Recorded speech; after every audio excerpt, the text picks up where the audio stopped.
and Boa's Cleaning Services. Whether it's your office, retail space, or home, they use advanced cleaning technology and eco-friendly products to deliver unmatched results. They even do commercial high-rise ventilation pipes dusting. They offer a special rate for seniors, 15% off for first-time customers. Visit their new location, 855 Arcola Avenue, online at bboascleaning.com or call 306-522-5262.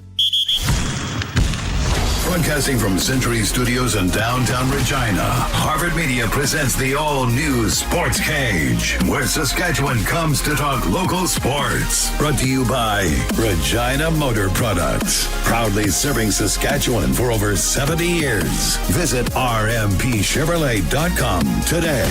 Be a part of the show. Call 1-866-767-0620 or text 306-936-6262. The all-new Sportscage. Streaming at sportscage.com and on the radio at 620 CKRM.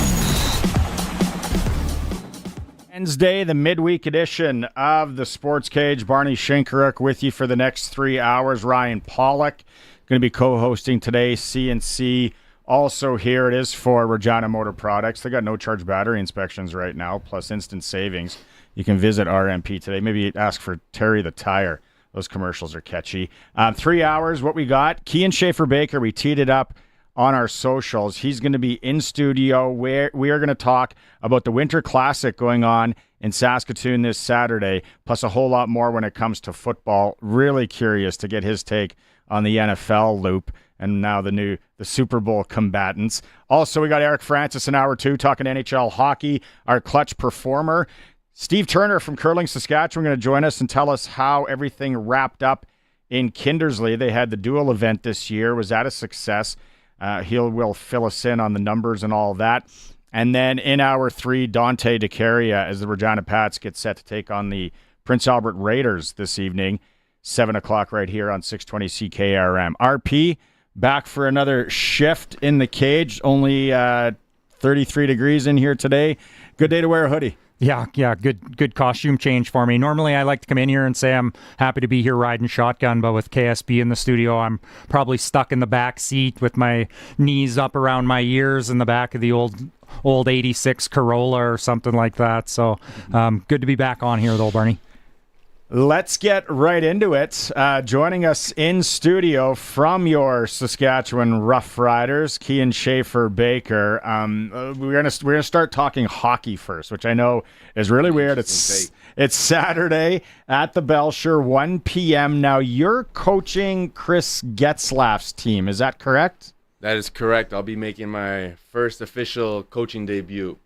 Has Getzlaff, have you guys talked? Have you been watching tape and who you're going to draft? Tons of tape. You know, me and Getzlaff, we've been in conversation about just building the best team to give us the best foot going forward to go win this game this weekend. So you're against Brett Lawther and a Joe. When it comes to the draft on Friday, are you guys eyeballing anyone, like maybe a first pick, an early pick? Yeah, we got a couple prospects we've been eyeing in on, and, you know. Anyone you want to let us know on? We can't drop no names. No names. No. Joe could be listening to this right now. So yeah, well, that's smart. Good point. That would be smart. Maybe give us some insight though. What kind of attributes are you looking for? Are you going with hockey experience? You going with size? Maybe you're going to add a little bit of character first overall to the room. What kind of those team are all are you some looking very for? Good qualities. You know, at the end of the day, we just want gritty players out there on the ice. People that are just going to come out there, work hard, give it their all, leave everything they got out there. Yeah. Maybe someone that's going to intimidate Brett. He is a kicker. He's a Maybe kicker, rough him so up a little it bit. won't be too hard to do that. There was word on the street, though, that he could be, like, I skated with him last week. He's looking pretty good. Word on the street, though, that he could be a little nagging injury. Could be day-to-day. Could be day-to-day. We'll be monitoring that one. Yeah. What about coaching? When you're coaching, do you have any of the cliches ready to go? Like, get pucks in deep. You know, you miss 100% of the shots you don't take. Run the goalie. Anything like that? That was a real good one. One that sticks out is just top shelf. You get in top shelf. Yeah. So Mississauga guy, right? Mississauga. Did you play hockey at all growing up? A little bit of road hockey, but never got on the ice. Really? Yeah. Can you skate? I can skate. I can't stop though. I was a real good roller skater, so we got the little front block where you can just toe drag to stop. You don't have that on the ice skates. Roller skates or like roller blades? Roller skates. Wow. It's old school with it. They used to call me Crazy Legs back in the day. Yeah, they go in the oval. Did you do any of those dance things? Yeah, they call me Crazy Legs. I mean, we got to get it. We got to get so some videos. I might have to get a roller skating rink built out here. That's been an idea of mine. Or just if you guys know some people to get me connected with, we could talk some business. Around the concourse in the stadium. Roller skating nights, Wednesdays. Is roller derby still a thing in the city? There was a roller derby league there for a little while, but the way that everything's going in the world, I don't think roller derby is going to go. Well, you never know. But yeah, like that would be come and skate with Kian and the boys every Wednesday night. Like a great time right there. At Mosaic. Thursday night will be old school night. Get all the classics on. Get the retro music going. Retro music. It goes down Saturday at the Belcher Center, 1 p.m. It's Getzlaff's team, coached by Kian Schaeffer-Baker, against Lawther's team, coached by Joe. They got the kids zone, special giveaways, in-game activations, meet and greets. $25 per ticket. When you buy an adult ticket, you get 2 youth tickets. That's 12 and unders. Free admission for anyone 12 and under as well. 13 and older, 25 a ticket. And then team tickets. If you want to do some team building, get the office together, something like that. It's $95 for 20 tickets. And of course, it all goes to the foundation. It's a good cause. Let's talk some football. Let's start with a Joe. Right? As a guy that's in the receiver room with you and all, now he signs with Indianapolis. Just what kind of feelings, what kind of emotions come over for you seeing one of your guys go?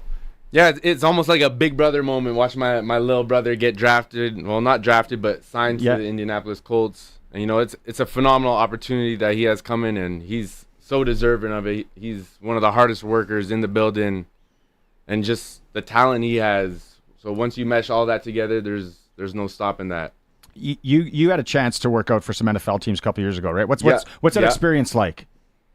I mean, when you dream of going there your whole life, it's a phenomenal experience just to see everything from top to bottom, the way they carry their cultures and the facilities and everything they got, and the way everything is just, you're blown away, and it was just in awe the whole time, and I just tried to soak up every single moment of it. I was out there. Yeah, looking back on your experience, Kian, what kind of advice would you maybe give a Joe going through this for his first time now on that? What kind of advice would you give him heading down there? Yeah, probably just be himself. That's what's gotten him this far, and it's what's going to continue to propel him along his journey. And, it's a perfect scenario. I grew up a Colts fan, so he's going to the perfect place. There you go. Hopefully he can turn things around because it's been a rough couple of years. We're in free agency right now, and the tampering window's coming up, and, you're not involved in that. But as far as a guy are you talking to other guys? Are you watching it? And then with a lot of the guys, it's kind of nervous and anxious moments for some of the guys that are going through that? Yeah, I can only imagine what guys are feeling going through this moment right now. But that's just the game of football. It can be over in a second. So, but I've taken some pride in doing some recruiting this offseason. I don't have an official title with the team. Maybe soon. But I'm definitely out there recruiting guys, telling them that this is the place they want to be if they want to win. Yeah, I was going to lead into that. There's maybe take us behind the scenes a little bit within the rules, obviously, but do players talk around the league and guys know who are pending free agents and potentially a team could be interested? Is there conversation that happens amongst players? Yeah, definitely conversations. I hope there's no rules and regulations behind it. I haven't heard nothing from the CFLPA yet, but Brett will be the first one to let me know. That's right, yeah. But yeah, I know everyone who's a free agent. There's a whole bunch of guys I train with in the offseason. This is just the place to be if you don't want to miss it now. Do you think that's the benefit of that CFLPA survey that came out last month as well? Now teams can kind of see how players feel about certain organizations. Obviously, I thought the Riders ranked very high, which wasn't a surprise from around here. But do you think that's an opportunity for other players to see some of the behind the scenes maybe that they don't know? Yeah, I think it definitely helps for guys when it comes down to that process. But at the end of the day, they don't really got a choice, so you just got to be accepting and willing to take every opportunity that comes your way.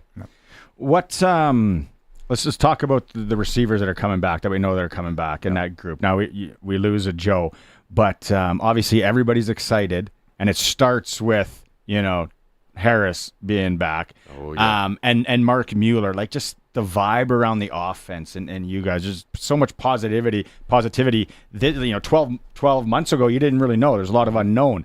Going into this year, what's the feeling? And that's the one thing that the coaches are really trying to build on this year is that continuity of the group. And, we've seen it with, I think we're leading the league in the most free agent signings before free agency tips off. But, we had so much fun out there this year, and I feel like we got away from that the past couple years, is just having fun on offense and just going out there. And Coach Mueller did a phenomenal job of just instilling in us, just be out there and just be free and just have fun with it, do what you guys do.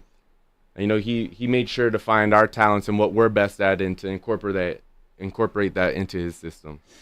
Harris is obviously a legend. What about Jake Mayer? Have you talked to him at all? What do you know about him? I haven't talked to him too much, but I even got a chance to throw with him when I was out in California one time. So he's a phenomenal player. He's someone we're very excited to have on our staff. We've seen him win countless games in Calgary. So just having his knowledge and his experience, he gets to learn behind one of the GOATs and one of the best in the CFL.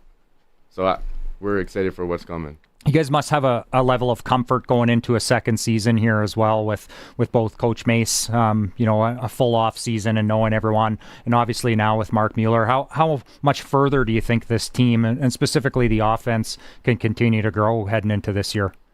Yeah, the ceiling is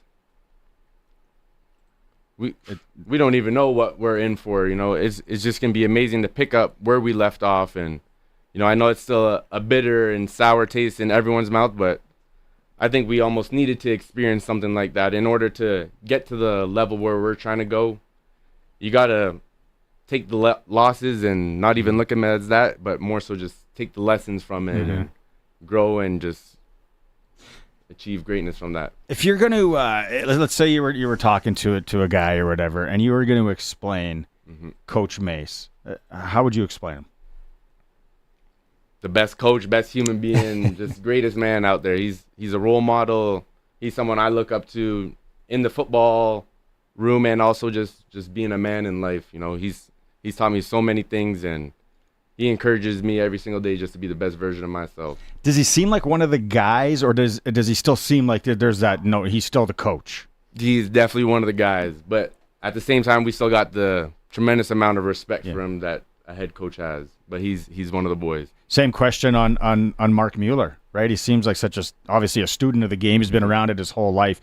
Like, if you're going to explain Mark Mueller to one of your buddies or somebody, how do you explain him? He's one of the funniest guys you'll meet, and he's also just an amazing person, and the love and passion he has for the game is unmatched, and we all just grow and thrive off that. Yeah, it's probably one of the most things that I'm most excited for as a fan from the outside is seeing Mark's growth as well. One of the tough things as a coach, as an offensive coordinator, is getting those live reps, right? So that opportunity to go through an entire season, calling the plays solely, being able to react to different opportunities, up, down, whatever it is. That's a part of his game that I'm excited to see as well. So I think you hit the nail on the head. I think the opportunity for this offense is really, really high, and we're excited to watch where it goes for you guys. So how's your off season been, generally speaking? Training, getting ready, the body overall feels good. Yeah, everything's been phenomenal. Body's feeling amazing. I feel like I'm 22 again. Off-season training, it started the day the season ended, so we picked up right from the jump, and in the next couple of weeks we're going out to Tampa, a whole bunch of us, guys from Saskatchewan, all over the CFL. There's going to be a whole bunch, over 30 of us out there training, getting some work in, so it's been a great off-season so far. That doesn't sound like a bad time. Yeah, no. If you guys want to come out there and get some work in, you guys let me know. I would take feeling like 42, let alone 22. Yeah, exactly. You've really immersed yourself into the community since joining the Riders as well. Have you spent some time here in the off season? Like I say, right deep in the community. How's that transition been for you? And something you obviously take pride in to be part of the city, part of the province. Yeah, it's been an amazing transition. I just see the love and the passion that this community has for the Riders football program. So it's only fair that I can give at least 1% of that back. So, just seeing smiles and just sharing laughs with them each and every single day, it just warms my heart. Is it crazy when you see, you're maybe not even at the stadium, right? It's like off season, you see someone walking around with your jersey or something like that. Is it like that must be kind of weird, right? Is it getting normal now? No, that one probably will never get normal. It's one of the greatest blessings. It's something I dreamed of as a little kid, is seeing people in the people in the stands wearing my jersey. So that one will never get old. Yeah, no, that's got to be super cool. Yeah, you know what? I always hate it when people talk about that the Riders are in the fishbowl. I think it's awesome. Isn't that, as athletes, isn't that what you want? Exactly To have that passion, to have people know who you are or when you go around town. That's the whole point of coming here and building that popularity. Biggest fan base in the world, right? Per capita. Yeah. If you want to get away from it, just go to Tampa. That's with the boys. With the boys. Right. Okay, let's shift gears here because we've got about 5-ish minutes left. Let's get into NFL. So now you watch these two games this past weekend, obviously, right? Like everyone watched. Let's go through. First, Philly and Washington. A little bit of a blowout. What did you expect there? What are you seeing from Philly? And obviously Washington, right? Like, wow. Yeah, Washington really did surprise me, but that Jaden Daniels, boy, he's special. He really shocked a lot of people in the course of the postseason and throughout the entire season. But just Philadelphia, there's no stopping that team. Having Saquon back there, he's a machine. Just seeing him, he's 240 pounds, and he's still pulling away from DBs who run 4.4, 4.3s.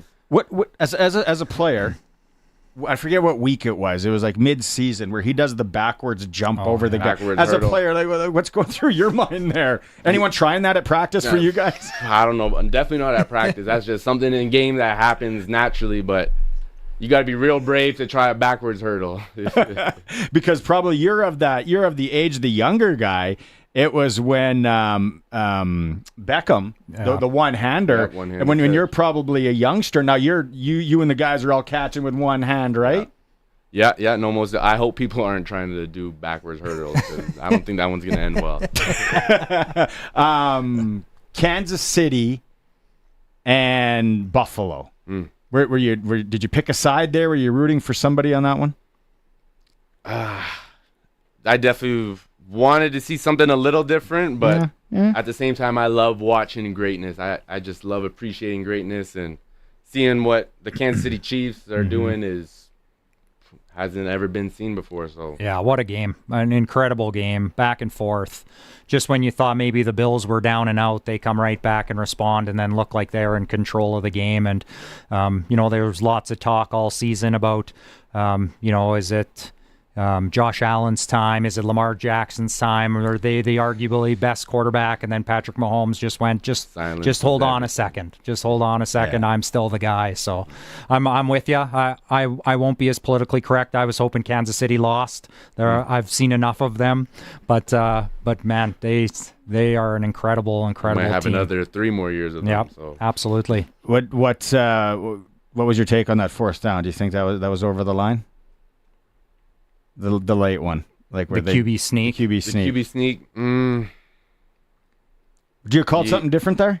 No, I don't think so. You got to get over the line to get the first down. You can sit back and argue all you want, but if you got that extra half yard, if the old line got that little bit more of a push, then there's nothing to argue. And then Spags runs the blitz late and calls the corner blitz. Josh Allen's kind of fending for himself. There's like no check. It doesn't seem like there's any check down. Nothing.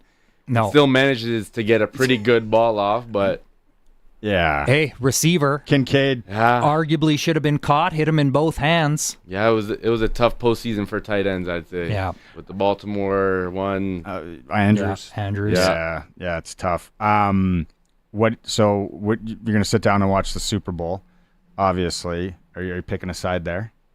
As a Colts fan, you're kind of like I'm in the neutral zone, but. Greatness, or maybe see something different, maybe Saquon? I'd like to see Eagles get their shot. Yeah? I think it's their time. Oh, yeah. Jalen, he's stand-up guy, man of God, and just watching his professionalism, I've taken a lot from his game, so I think he's ready to take this test on. He's been waiting for this moment. Who's your favorite Indianapolis Colt of all time? All time, I got to go Reggie Wayne. Yeah. Reggie Wayne. I wanted to say Peyton, but I got to go Reggie. Yeah.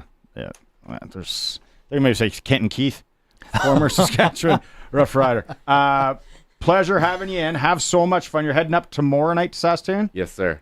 Right on. It goes down Saturday, 1 o'clock at the Bell Shirts. Team Getzlaff, coached by Kian Schaeffer-Baker, against Brett Lother's team, coached by Joe. Tickets $25. Kids under 12 are free. $95 gets you 20 tickets. Heck of a deal. Thanks for making some time today. Appreciate you guys for having me. We hope to see you guys all out this weekend. Right on. It is the all-new Sports Cage, streaming at sportscage.com. The Harvard Media February auction is February 5th to 10th. It's the shortest month with the biggest deals. Cody, Gloria, 620 CKR REM mornings. How about this? The Harvard Media February auction has many things. Jewelry and piercing gift cards, singing lessons, and annual gym memberships. Be listening to 620 CKRM. The Harvard Media February auction is February 5th to 10th. Visit harvardmediaauctions.com for all the details. CoolBet has all the hot games. For all the free-to-play casino games, head to coolbet.co. They've got sports odds, including Saskatchewan senior hockey, plus all the sports odds you can think of. From the ice to the field to the court, CoolBet has you covered. All at your fingertips. No risk, just thrill. So why wait? Get in the game and embrace the unexpected at coolbet.co. Louis Dreyfus Yorkton is expanding to meet the growing canola demands of tomorrow. If you still have canola to market, LDC Yorkton offers nearby space with highly competitive basis levels. Don't miss the LDC Next Era program, which still has a few acres available for this crop year, offering extra premiums on top of those great basis levels. Canola deliveries are accepted Monday to Friday from 6 a.m. to 7:30 p.m. LDC Yorkton, a name you know, a name you can trust. Call 1-877-782-8882 or visit ldcyorkton.com. It's farewell to 2024 and hello to massive savings at Southie Mainline. Get up to $25,000 off remaining 2024 inventory. That's huge. Save up to $19,000 on 2024 heavy duties. That's gigantic. Plus, we have the 2024 Jeep Compass starting at $34,945. Southie Mainline is a small town feel with bigger than city discounts where customers show up and leave feeling like family. Find you your perfect vehicle at the best price in Saskatchewan. Southie Mainline, just 30 minutes from Regina. It's worth the drive every time, guaranteed.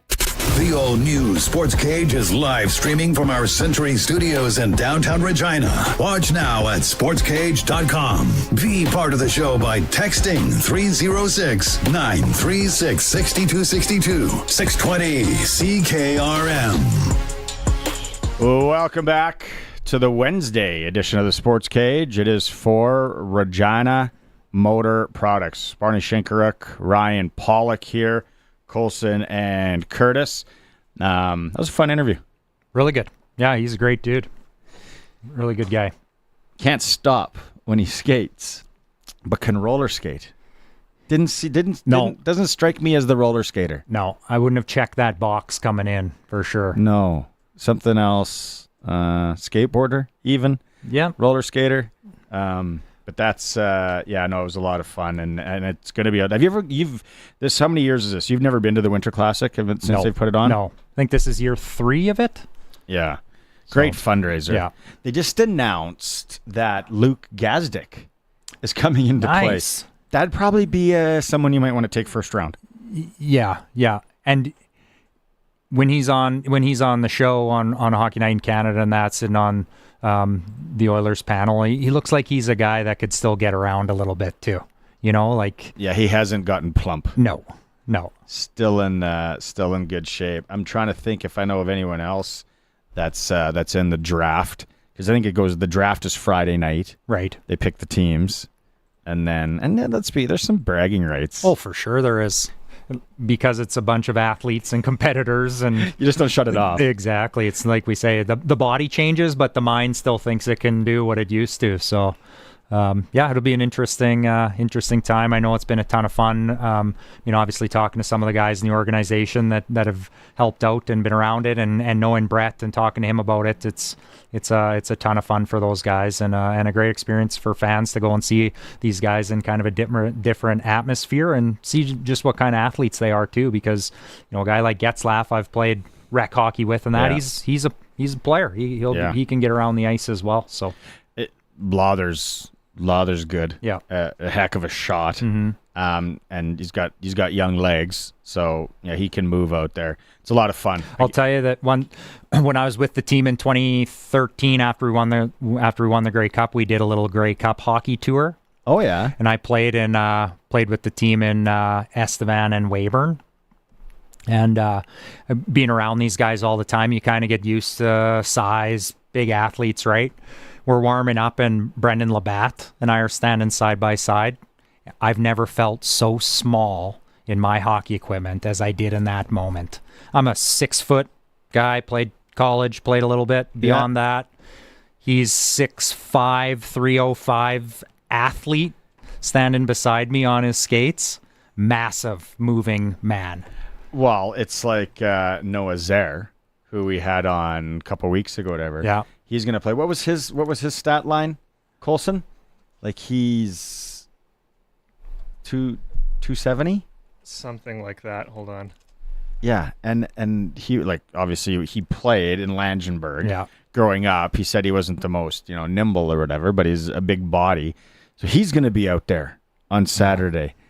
I can't even imagine like running into some of these guys. 6'7", 330. Those Bowers will be screaming. Like reinforced Rivetville. Yeah, that's a lot. Staying with hockey. Last night, we got to give a shout out to Davin Husband from the Regina Extreme Hockey Capitals. He worked his 900th game in the PJHL. Wow. You've been around junior hockey, right? Your coaching days, your playing days, all that. The trainers on any team, obviously, are especially when you're kind of in at that level, where they're just doing it for the most part for the love of everything. Like I kind of joked yesterday, like how many towels, how many bloody sweaters has he had to work with filling up water bottles? Well, I mean, the number into itself is significant, but again, this is a league that, do they even play 40 games, 40 regular season games, 50 so yeah, somewhere in there. Point being, like the NHL is 82, right? So it's a lot of seasons to get to 900, and that's a dedicated staffer for sure. So that's a heck of a badge. I don't know if he sharpens skates, but over the years, how that game. I want to get Hoons on from the Regina Pats at some point. Yeah. And I want to get Greg Mayer on, who used to be with the Pats and obviously now with the Riders, and just kind of talk about being a trainer, because I just think that's fascinating. Could be like another like Netflix series that I would be just right, because some of those guys, like, they get, the bus gets in, everybody scrams, or in the NHL, and NHL is a little bit different, but they like grind till like pregame skate. Yeah, we've heard stories, and not even stories, heard direct of exactly that. You arrive and the players get to go to the hotel and check in and maybe get some rest before the next day's morning skate or morning practice. But those equipment guys and trainers are going straight to the rink to get the room set up and get everything set up, so when those players come through and 5-6 hours time, everything's ready to go. And we've heard stories of guys sleeping on the floor in the locker room. One guy setting up while the other guy gets a little bit of rest, and then flipping for the same thing. Because then once the players arrive, it's not as if that staff get to leave and go get their rest. They're they're working again. So it's definitely the most important piece. It was the advice I got right away when I went to junior. A friend of mine told me to, first person you treat really, really good is your equipment guy and your trainer, because they can control a lot of things about your successes or unsuccesses. So we got a picture sent from the guy who messaged us about it. So a picture of the team with Davin celebrating his 900th game. So we'll put that up on the stream so people can see it, and probably should post that as well. But yeah, just big congrats to him. 900 games. Awesome. Yeah, that's fantastic. Yeah. Well, we never caught wind on what they bought him for a prize? What do they, watch? What 900 games? What would be justifiable? a watch. He's probably well past the really nice pen at this point. Yeah, what is he going to do with the pen? He's 100 away from the silver stick. Yeah. Probably get him like a barbecue. Something that he would use. I don't know, unless he lives in the basement suite of a condo. I don't know. Right. Yeah. But, 900 pens. Ooh, that'd be awesome. That is Curtis, folks. That's a Curtis chime-in brought to you by a Blackstone. Oh, be a nice gift. Yeah, 900 games in anything.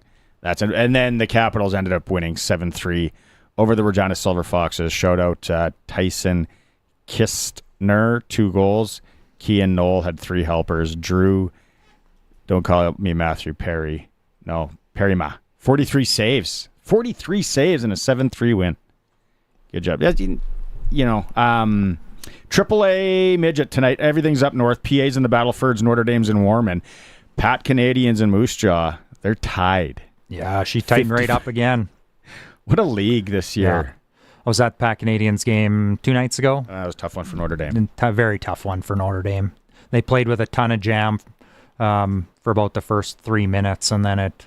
Actually, I'm going to walk that back. They actually play really hard. Do they? They play hard. They're a little bit limited in their top end and depth versus these higher end teams like the Pat Canadians, but they play hard. They played hard right to the end, so give them credit for that. Pat Canadians and Moose Jaw are tied 54 points, and then it's Swift Current with 50, then Tisdale sneaking up there at 48, and then the Saskatchewan Blazers. They got like 4 or 5 games in hand. They're sitting with 42 points. The Regina Pats are on the road up to PA as we speak. We're going to talk to Dante DeCaria in hour 3 here on the show. Game can be heard right here on 620 CKRM. Puck drop is at 7 o'clock.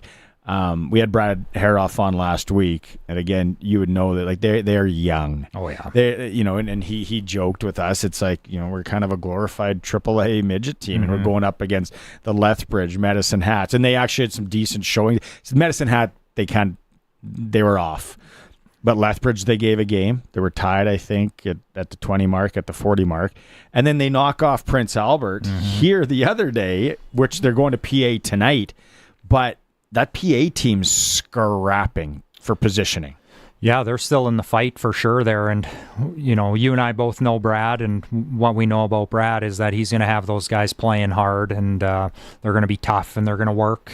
So they're going to give themselves an opportunity when they can. And unfortunately, when you ran the gauntlet, I think that was the last time I was in here, we were talking about the Pats were out there running that gauntlet of Calgary, Lethbridge, Medicine Hat in a run. So understandably, maybe have a bit of a trip up there, but the Pats are gonna play hard, and they're not standings watching. They're not concerned about who they're up against. They're gonna go out there and compete and put their best foot forward. And with this young team and playing that way and laying that foundation, and those expectations will only serve them well for the next couple of years moving forward. It's almost, I don't want to say almost set, and no disrespect to Davey Strush, who's coming in here Friday with the Red Deer Rebels. Going to have him on the show, actually.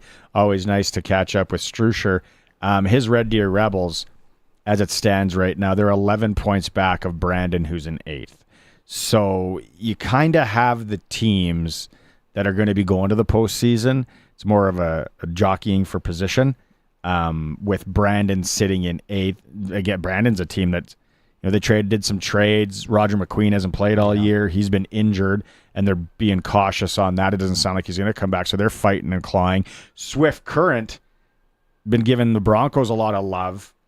They're on the BC road trip right now. They go into PG last night, get kind of mopped there, 8-3. But that's a tough stretch. You go Vic, Vancouver, then PG.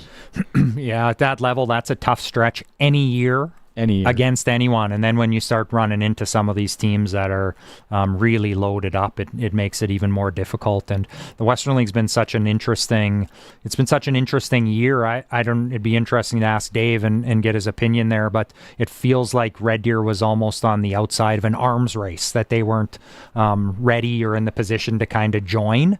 And those other teams in the Central were maybe a step ahead of them, and then all of a sudden they just loaded right up, and it feels like Red Deer kind of got left behind potentially. So interesting to hear what his kind of perspective is on how the season's gone there. Let's take a quick break. When we come back, I want to talk about what you've heard, if you've heard any more of the players going NCAA or vice versa, and get into that. It is the Sports Cage, streaming at sportscage.com and on 620 CKRM. Farmers, grain, poultry, cattle, barn, house, and more. A generator is a necessity. Whether you need to keep operating during an outage, keep water bowls from freezing, grain drying during winter, or need power at a remote location, you need a generator from Shorty Generators. Now is the season to buy or service your generator on the farm to be sure you always have power when and where you need it. And Shorty services all makes and models, including PTO generators. Shorty Generators. Power where you need it. ShortyGenerators.ca. Oh, finally. There it is. Whoa, did you order pizza? No, even better. I called Echo Sound, your SaskTel authorized dealer. Oh, so what'd you order? Well, they have all the top-of-the-line smartphones with all the latest features. And so many great plans, man. Oh, nice. Oh, it is the pizza guy. Hey, guy. Tell him to go away. We're waiting on Echo Sound. Echo Sound, your SaskTel authorized dealer in Fort Qu'Appelle. EchoSound.ca. We'll still take the pizza, though. Please, sir, can I have some warmth? Warmth? You want warmth? You didn't call Busy Bee, did you? Now it's winter and all the homeless rats are getting in. I wish they had fixed that door then. It's dreadfully cold. Go over there and eat your gruel. They gave you more. If rats are getting in your garage, just call Busy Bee. They can fix or replace any commercial or garage door. Please, sir. Shut up. Busy Bee Doors, the garage door specialists. The all-new Sports Cage continues. You can watch our live stream at sportscage.com and always on the radio. Saskatchewan's voice for local sports, 620 CKRM. It's Barney Shankaruk and RP for Regina Motor Products on Wednesday. Don't forget the no-charge battery inspections plus instant savings. Visit RMP today. It's kind of, we haven't, once in a while on social media the last few weeks you've seen, it's like, you know, so-and-so has committed to playing NCAA hockey, not just dub, like CHL as a whole. You were saying that, like, the thing is, for WHL teams now, it's going to become so tricky, isn't it? Like, how do you know? Like, okay, yeah, well, and are we're gonna look at, is there going to be like some hard and fast rules or contracts where it's like, hey, no, you got to give us 2 years. You got to. And is the league always going to be that young, or kids going to play till the later? What, like, I don't really know what's shaking down here. It's complicated for sure, and I agree with you. Eventually, we're going to see teams push back, for lack of a better term, and trying to look for some sort of guarantee to it. So they don't have players leveraging that out necessarily. And as an example, saying maybe the team I'm with is in a bit of a rebuild, or maybe I'm not exactly happy, so I'm out. I'm parachuting out of here. I'm going to Bemidji State, or I'm going to Nebraska, Omaha, whatever. So maybe there is a little bit of that give and take that will help you, will promote you. But you're going to play as a 17, 18, 19-year-old here, and then we'll let you go as a 20. But I've liked what I've seen. I've liked the quantity that's been committing to these schools, and like you just touched on, it hasn't solely been the Western Hockey League. I've still continued to see some Alberta Junior Hockey League commits. Obviously the BCHL continues to put out commits, and I've even seen a couple of SJHL commits. So that's good for all those levels to know that there's still eyes on them, and those opportunities are still arising. Isn't it going to be, or one would think, how difficult it is going to be if things stay the way the landscape is right now for managers of these teams on what they're building? Because you sit and think, you get, okay, well, we got a load of 17-year-olds, couple of really good 18s. We're going to be good next year. And then all of a sudden you get the rug pulled out from under you, And what you're building for 3 years, it's okay, we had him. He got in a few games at 15. Then he played at 16, decent at 17. Woo, watch out, 18, 19. Well, are you going to have him at 18, 19? Which could be so difficult. And then the flip side of that is will you have teams that, I guess your scouting and your relationships would have to be so buttoned up where you have this team that's maybe on the cusp of doing something special, and all of a sudden you land a bunch of American kids from the USHL or from wherever because they're going to come here and play, and then they're going college anyway. Yeah, exactly. It feels like it's a little bit easier to come in and out, but I agree, and obviously right at the top of that list would be, how do you think Medicine Hat feels right now if the Gavin McKenna rumor continues to grow and catch legs? Like, they have the best player in major junior hockey, and the opportunity that they have ahead of them, not only this year, but then again next year, for him to return. So, obviously he's, like I say, the top level of it, but a great example of you're a little bit unsure of what you have out of some of these guys. And the thing about the NCAA too is it's a little bit of a puzzle. That teams have openings in certain years with the way their scholarships work, and they might have 2 or 3 guys graduating out in a year, so they have that opportunity to add 2 or 3 guys. So if a school's sitting there talking to you saying that we'd love you to come to Michigan, but it's got to be next year so you can slot into one of these 3 spots. So there's a little bit of that leverage working back and forth as well. So the most interesting side for me, though, from the player's perspective, is how players will now take control of their own fate, and particularly asking questions around the draft, the Bantam draft, and things like that, of saying, I want to be an NCAA player, so how is my education going to stay on par if I come and play for said WHL team? So those will be areas that the Western Hockey League takes a ton of pride in education and making sure that these kids continue to finish their schooling, and not only finish but be successful. But those are going to be questions that maybe teams weren't faced with before, making sure that kids are NCAA compliant, which is different than graduating high school. So that'll be another element that teams will need to consider. Yeah, another little nugget that I heard or possibly read, probably heard because I don't do a ton of reading, is where a lot of these the NHL teams, they love drafting the kids that are going to be playing 3 or 4 years of college, because then you don't got to pay them. You're not on the hook for. You kind of say, okay, let's bring them in. They do this, and whereas a lot of the dub kids, okay, well, or you go back into the draft, or these NCAA kids, there's more. And they get 4 years of growing. And you don't have to account for them. That's what it is, yeah. So they get drafted at 18, and if you play in major junior, I think it's within the next 2 years you have to be signed, or else you go back into the draft.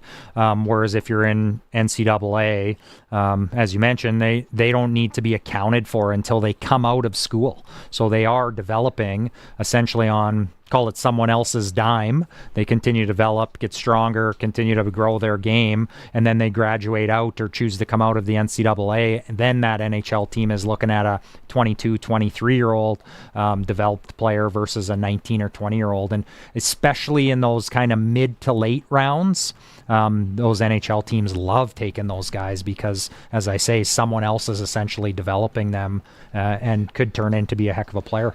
I think you and I were possibly having a pint or whatever, and we were talking about the NIL thing. And you sounds about right. Yeah. You knew a little bit more about it than I did. Then I kind of went down the rabbit hole the one night on reading, and it was more, the article was more structured around the basketball players, because there are a ton of good Canadian players playing NCAA basketball now, and it's where for a Canadian to go down and make NIL money, it has to be anything on campus, like jersey sales, or else you basically get squat because you're visa. You're an international student. And then that's why a lot of these basketball teams, male and female, are coming up and playing exhibition games in Canada, and then they're backdooring the money into the Canadian athletes. very creative, circumvented. Yeah, absolutely, and we'll see more and more of that. And when I played university hockey, we went down and played some Division I teams. They would like to bring in Canadian teams and get kind of their first exhibition game against a Canadian team. But now it might be more interesting. We might start seeing more of those teams coming up here for that exact reason. And you might see Michigan go up and play the U of A. You could see a team come up and play the U of R, and just to be able to come up for a weekend and double dip and potentially get around some of those rules. But yeah, it's interesting. We know that you're down there on a student visa, so you can't just get paid like you can't go down and work. Yeah. So it'll be interesting to see how they find some of these loopholes. Bring back Chill Out. Remember that tournament in Saskatoon? Oh, I remember it well. I played in it for 5 years. What a great idea! Bring that back. Get people through the turnstiles. And it's. Will some of that change? Probably not, because it's kind of like the international working thing. Okay, well, no, you're on a student visa, right? Like you can't. And it only sounds like things like that are going to get tighter the way the U.S. is heading. So and it's so you got to think it's not just these. Handful of Canadians. You got when you talk international students in the States, you're talking India, China, everywhere. So then you're kind of opening up a whole can of worms. And that, because I was reading just the other day on social media, and someone was like, "Oh, these kids are going to go down and make hundreds of thousands or millions of dollars in NIL money," and it's like it's not that easy.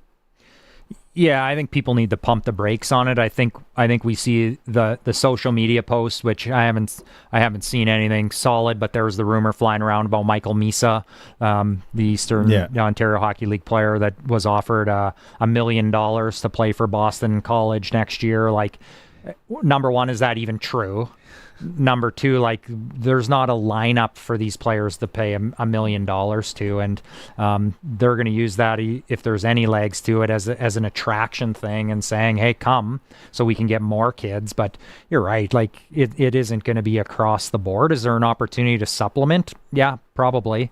But let's face it, it goes to top guys and guys that are actually pushing sales and pushing their program. So it'll be an interesting. I don't think we've heard the end of this at all. And we were talking a month or 2 months ago when this all first happened, and it was about how's it going to work and who's going to be committed. But there's a whole new element to this that'll get worked out through the summer and especially with recruiting going forward. You need a good circumventing guy. Oh, that's it. Yeah. There's jobs for everyone. I'd like that. I'd like that position. Me too. Give you a little resume polished up here. Have you guys thought about this way of? Let's take a quick break. It is the Sports Cage. Thanks to everyone who's hit the like button and subscribed on our stream at YouTube, sportscage.com, and on the home of sports in Saskatchewan, 620 CKRM. 620 CKRM is your home to country's greatest hits and the 90s at 9. 1 full hour featuring the biggest hits of the 90s. Garth, Reba, Alan, Shania, George, and so much more. No cassette tape or CDs required, and 90s mullets are optional. 90s at 9 for the town of Wolseley and the voice of Saskatchewan. 620 CKRM.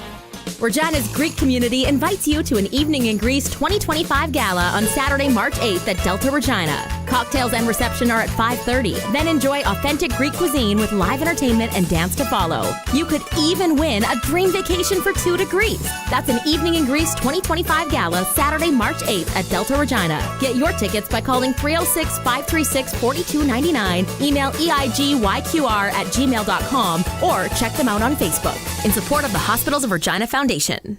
So, since that little ding on my car last week, I don't know where to take it. I don't even know. That's easy. Take it to Regina Motor Products. Who said that? I did.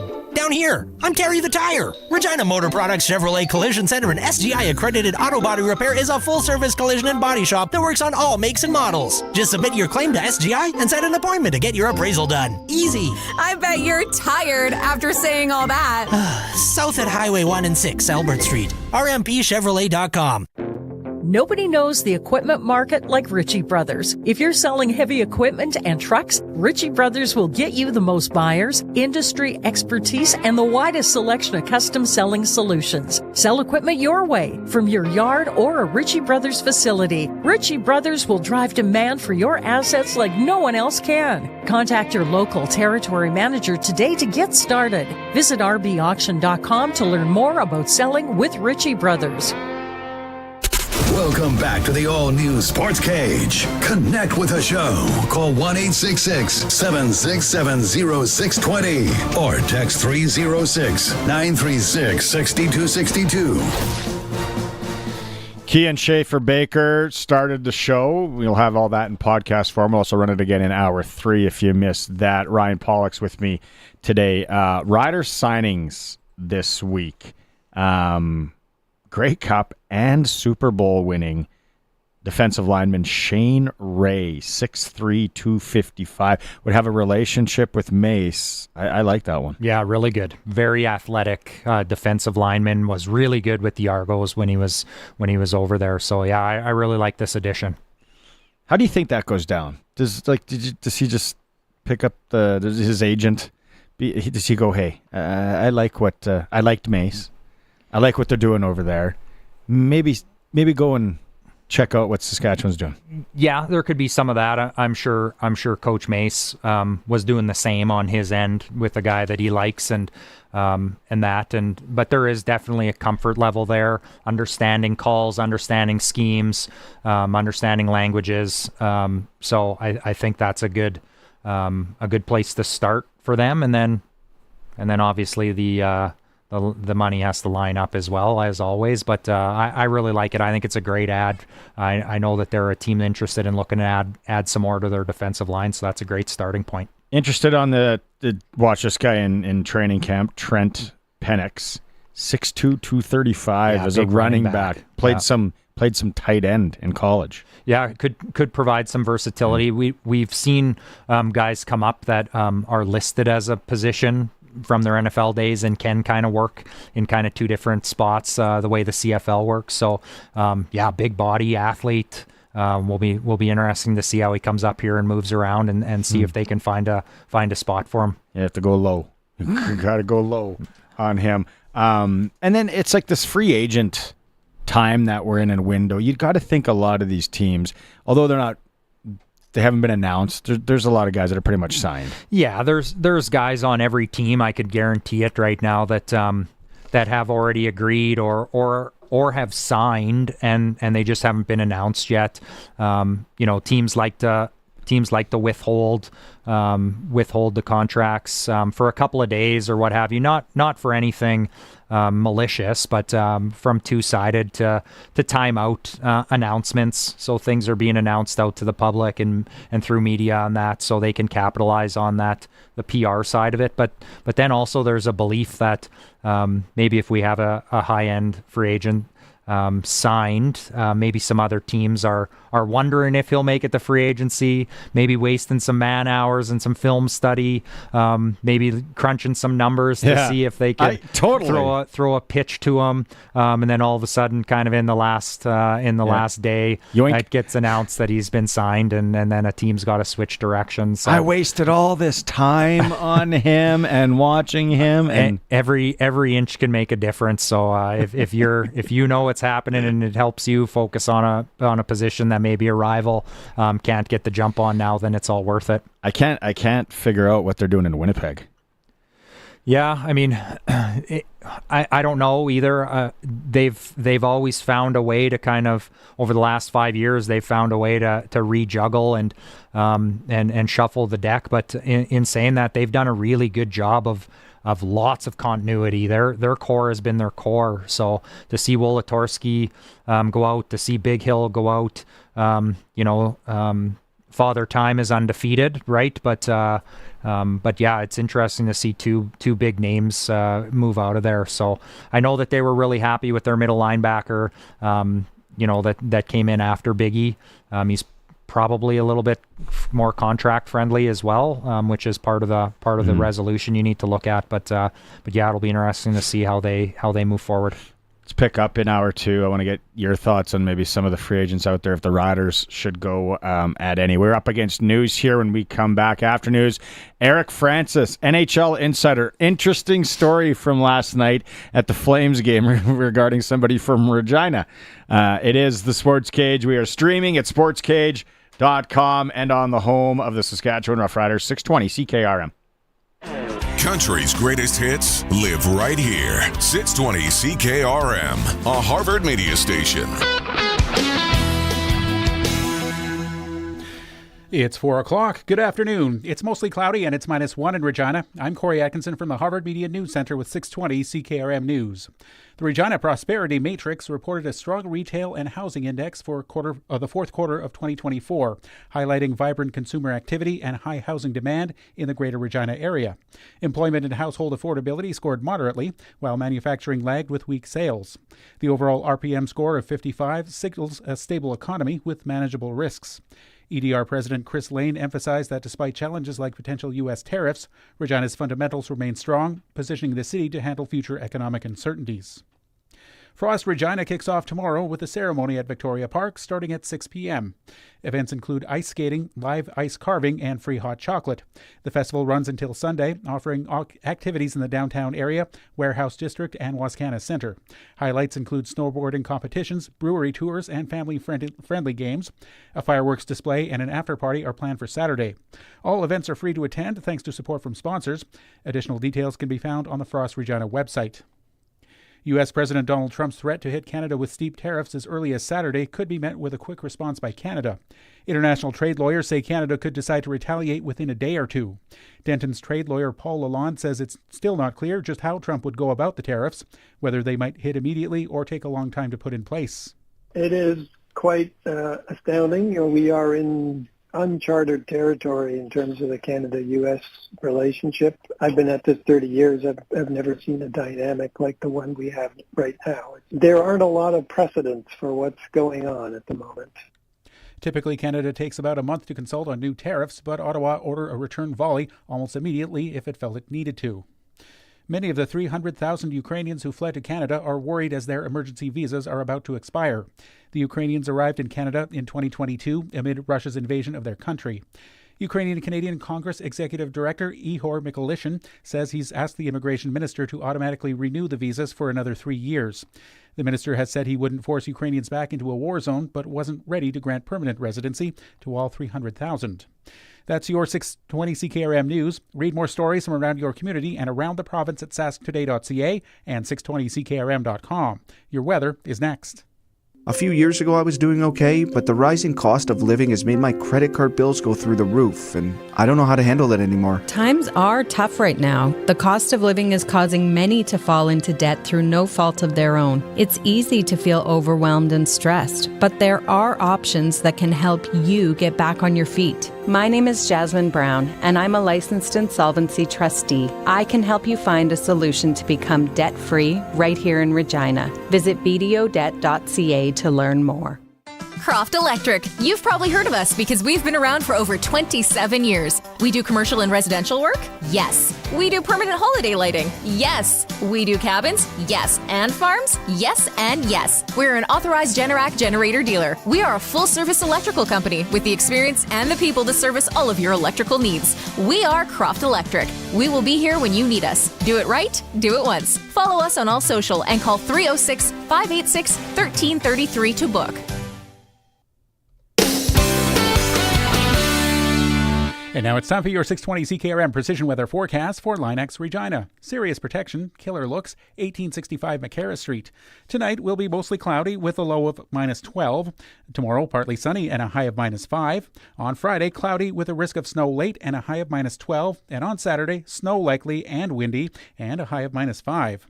At this hour in Moose Jaw, it's partly cloudy. Winds are from the east at 11 and it's -1. Regina is mostly cloudy. Winds are from the north at 2 and it's -1 here as well. For more local news that matters to you, subscribe to the daily newsletter at sasktoday.ca.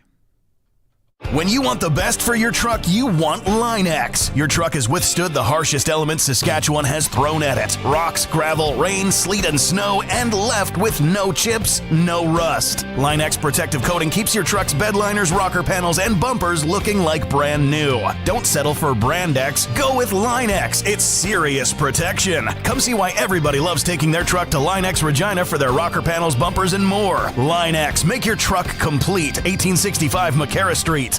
Here at Home Hardware's Bring the New Year home sale, everyone's saving on everything they need to give their home a new look. Like giving their bathroom a facelift with up to $150 off mural and tub and shower units. Or bringing their living room to life with 25% off select Beauty Tone designer paint. In fact, my Midnight Flora is almost done mixing. Thank you. Earn and redeem Scene Plus points at Home Hardware and Building Centers right now during the Bring the New Year home sale. But hurry, this sale ends tonight. Broadcasting from Century Studios in downtown Regina, Harvard Media presents the all-new Sports Cage, where Saskatchewan comes to talk local sports. Brought to you by Regina Motor Products, proudly serving Saskatchewan for over 70 years. Visit rmpchevrolet.com today. Be a part of the show. Call 1-866-767-0620 or text 306-936-6262. The all-new Sports Cage. Streaming at sportscage.com and on the radio at 620 CKRM. The Deuce. Eric Francis going to be joining us in a moment here. It's Barney Schaeffer, Ryan Pollock, CNC with you. If you missed Kian Schaeffer-Baker in hour one, fun interview. Talking about coaching the Winter Classic coming up this weekend, and then obviously a lot of football. We're going to play that again in hour three for the people in hour three in the ride home. Also, we're going to be joined by Steve Turner in this hour to talk about the curling events that wrapped up in Kindersley, and if those were a success, and if they're looking next year to do the dual male-female thing. Beer gardens alone, you'd think that'd be a no-brainer. Yeah. Where is it? I think we're in. But rumor I heard next year's in Melville, and that is just a straight rumor from like basically someone on the street. So we'll find out more from Steve. But let's talk some NHL hockey with our NHL insider.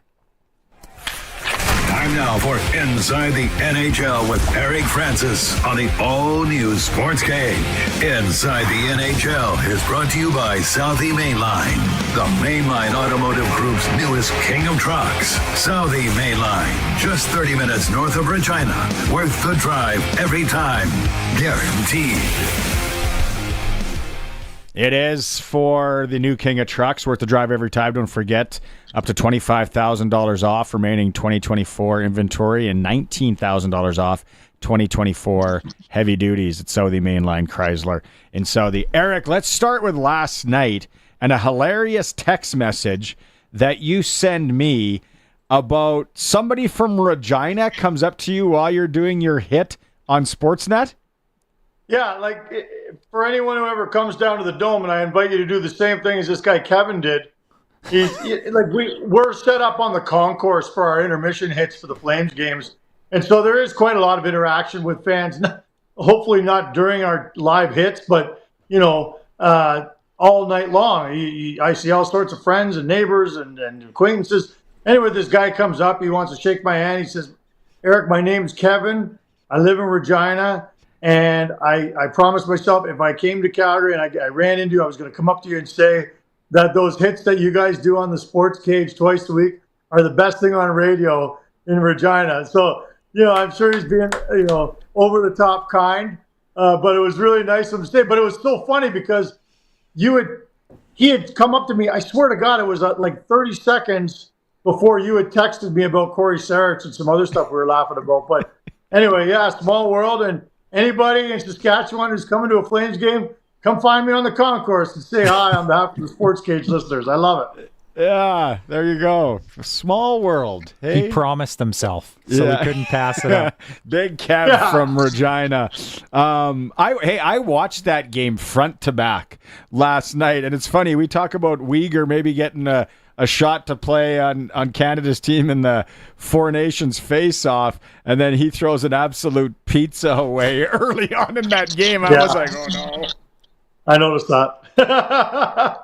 But, I still think that he'd be a hell of a player to play in that tournament. But yeah, that was we debated whether or not we'd even show that highlight again because in case they were watching, it might not look too good on them.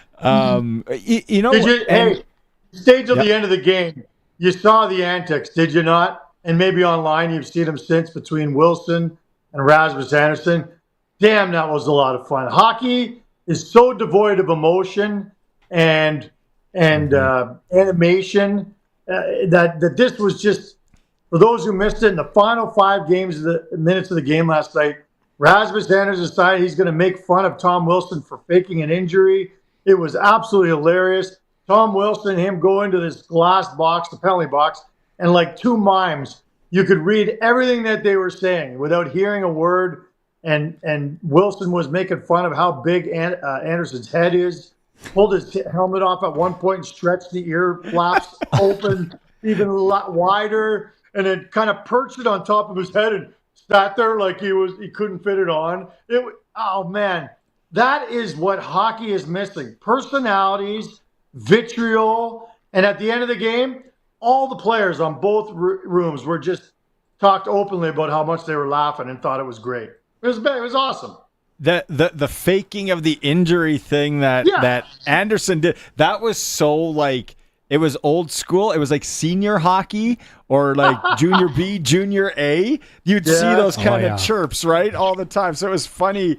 It was really funny to see, as you point. Yeah. And then you watch, if people have never watched Alex Ovechkin play hockey live, I've seen it 3 times. You guys correct me if I'm wrong. But when you're watching him, it is like you're watching the lazy, adult safe A division guy that just racks up all the points. But then he's got this gear and obviously a shot, and he's so big and strong. But he kind of just floats around the ice, Eric. There isn't a lot to his game as far as excitement when he doesn't have the puck. No, I agree with you. When he was younger, he'd run around and mow over guys. And I'll tell you what, like I had a little chat with him the other day when he was in Calgary, and like that is as physically imposing a player as the NHL has. Like not height-wise, but in terms of thickness. Like this guy's legs, his calves, he's wearing shorts. Like he's an absolute truck. And he played that way for a lot of his career while accruing all these goals. He did hit guys back in the day, you remember. And his longevity is amazing given how big a man he is and how rough and tumble he used to play at times. He's only missed something like, I don't know, something 38 games or something in his career. It's part of the reason why he's chasing this record. It's just incredible. Like, I'm with you. He's, let's just say he's efficient with his motions. He gets to his little parking spot there, his meal ticket, and he waits for that one-timer. He doesn't do a whole lot other than that, but Spencer Carberry and several other players. Now, I know they're going to say publicly all the right things, but they insist. Like I said, I wrote a piece in Sportsnet about this. Like, here's a guy chasing an individual, accolade. It's not selfish, but it's an individual accolade. There is the chance, because that is the focus of the NHL right now, that could ruin team structure. It could also it could lead to selfishness. They all insist that this guy's all about winning first, and he's not sacrificed anything in the team structure. Now, I laugh because I'm thinking, the team structure is, Alex, when you get out, you go straight to your office and just wait for that pass. And what was kind of neat last night, too, is the Capitals scored on a 5-on-3. Rasmus Anderson was cheating so much, and I watched the whole shift. He was cheating so much to protect Alex Ovechkin, so Ovechkin just kept backing up.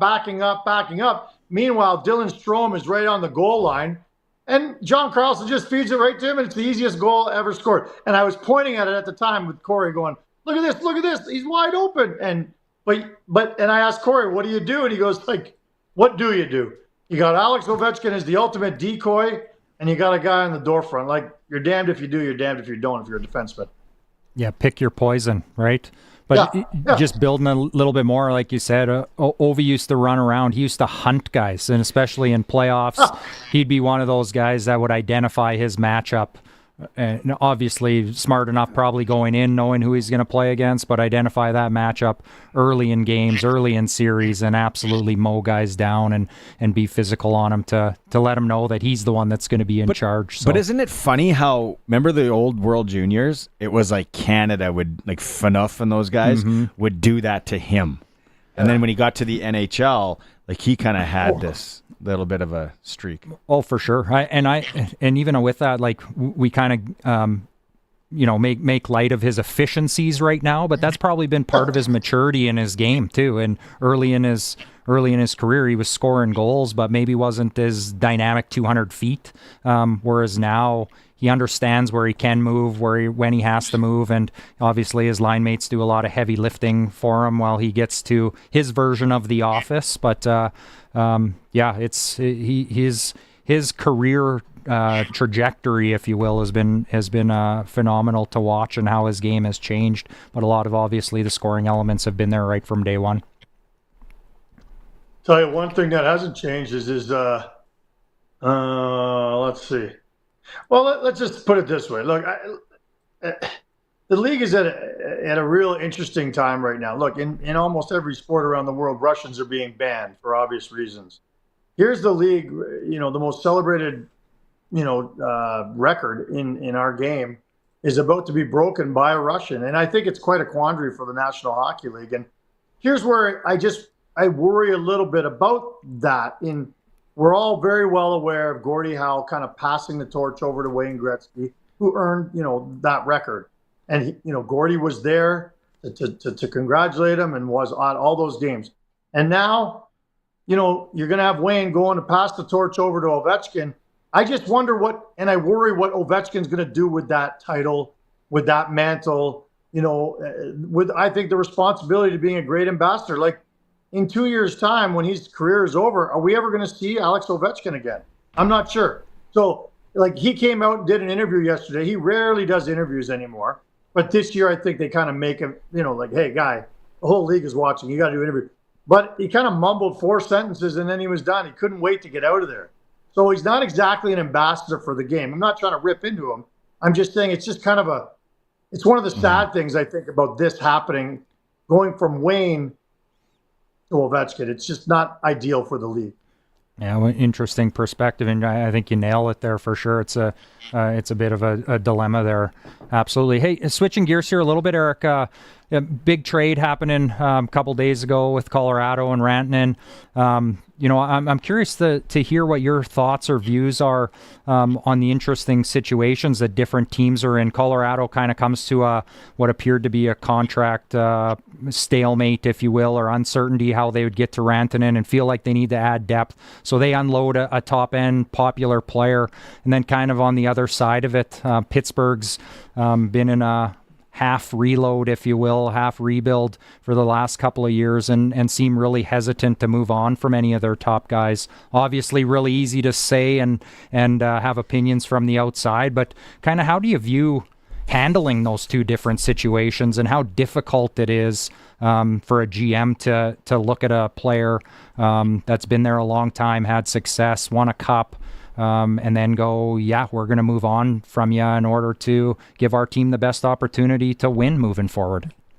Yeah, the first part was Sidney. I mean, he doesn't want to go anywhere, so that kind of ends the discussion. Like, I know there are a lot of people around the hockey world who would love to see Sidney Crosby go chase another cup, or how exciting it would be if he was added to an already stellar team, near the deadline. But at the end of the day, he's earned the right to call his shots.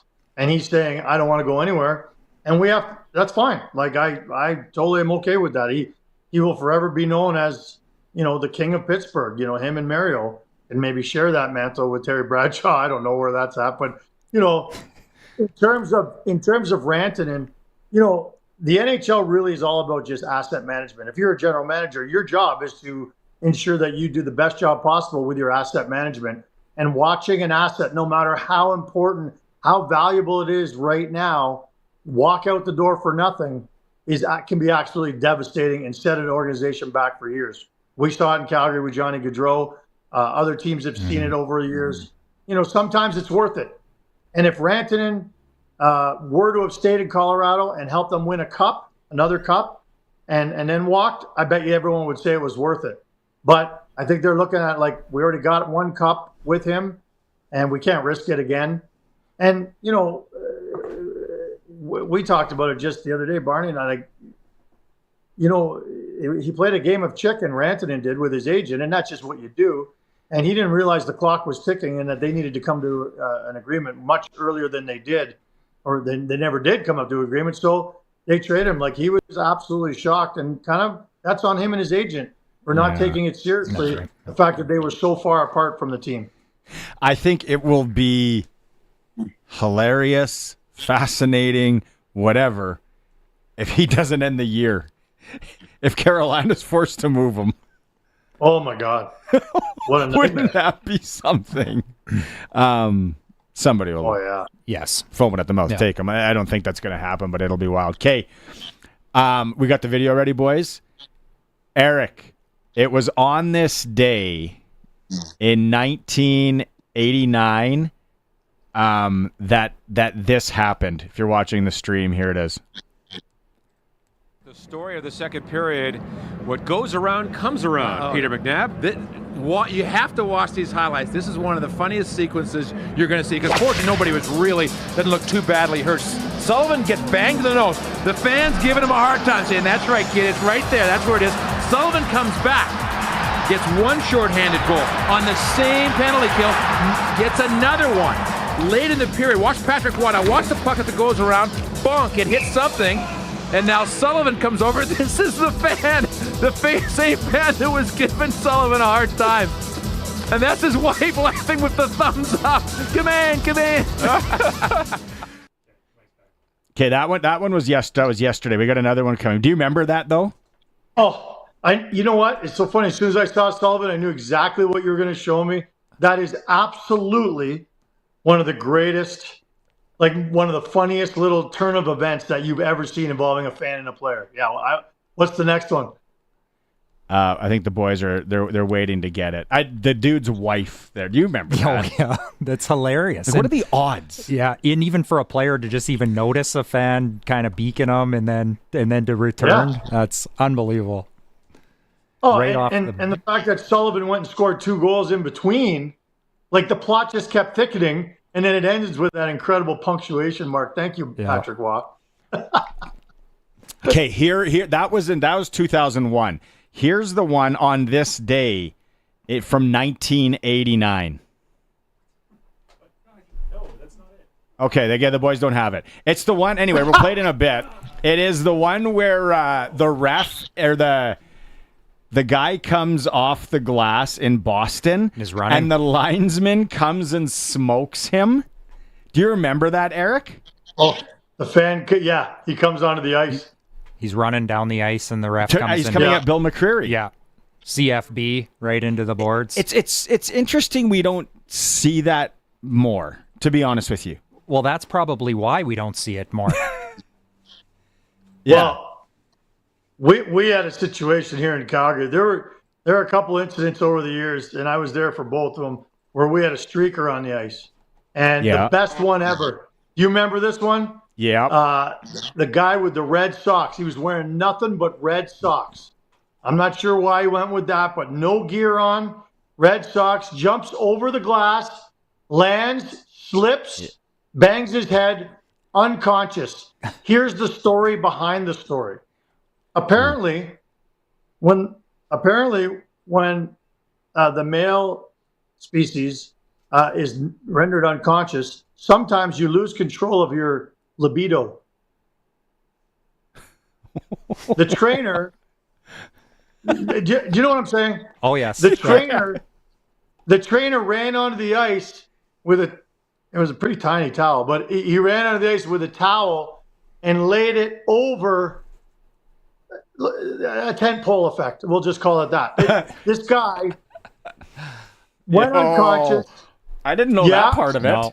Yeah, no, that's the story behind the story, because I talked to the trainer about it. I know I never wrote about it, but it's pretty well known around here. He had an interesting reaction to being knocked unconscious. Got pretty excited about it too, and the trainer had to lay a towel over it. You were going to lay a towel over it anyway, but Anyway. Okay, get him on the show. I know you got to go. You got 30 seconds. Here's the video for people on the stream of the guy going after Bill McCreary. Oh yeah, that's fantastic. That's some good contact. Yeah, like the linesman that hit him was Ron the Bear Asseltine. Never heard of him. Yeah. Asseltine. Luckily, that guy could have broke his neck there, though. Yeah. That was scary.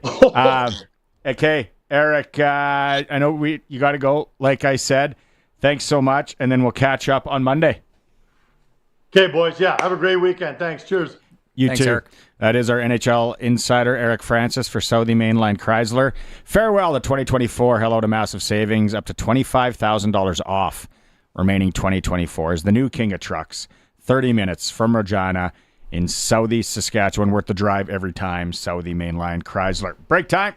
It is the Sports Cage. We are streaming at sportscage.com.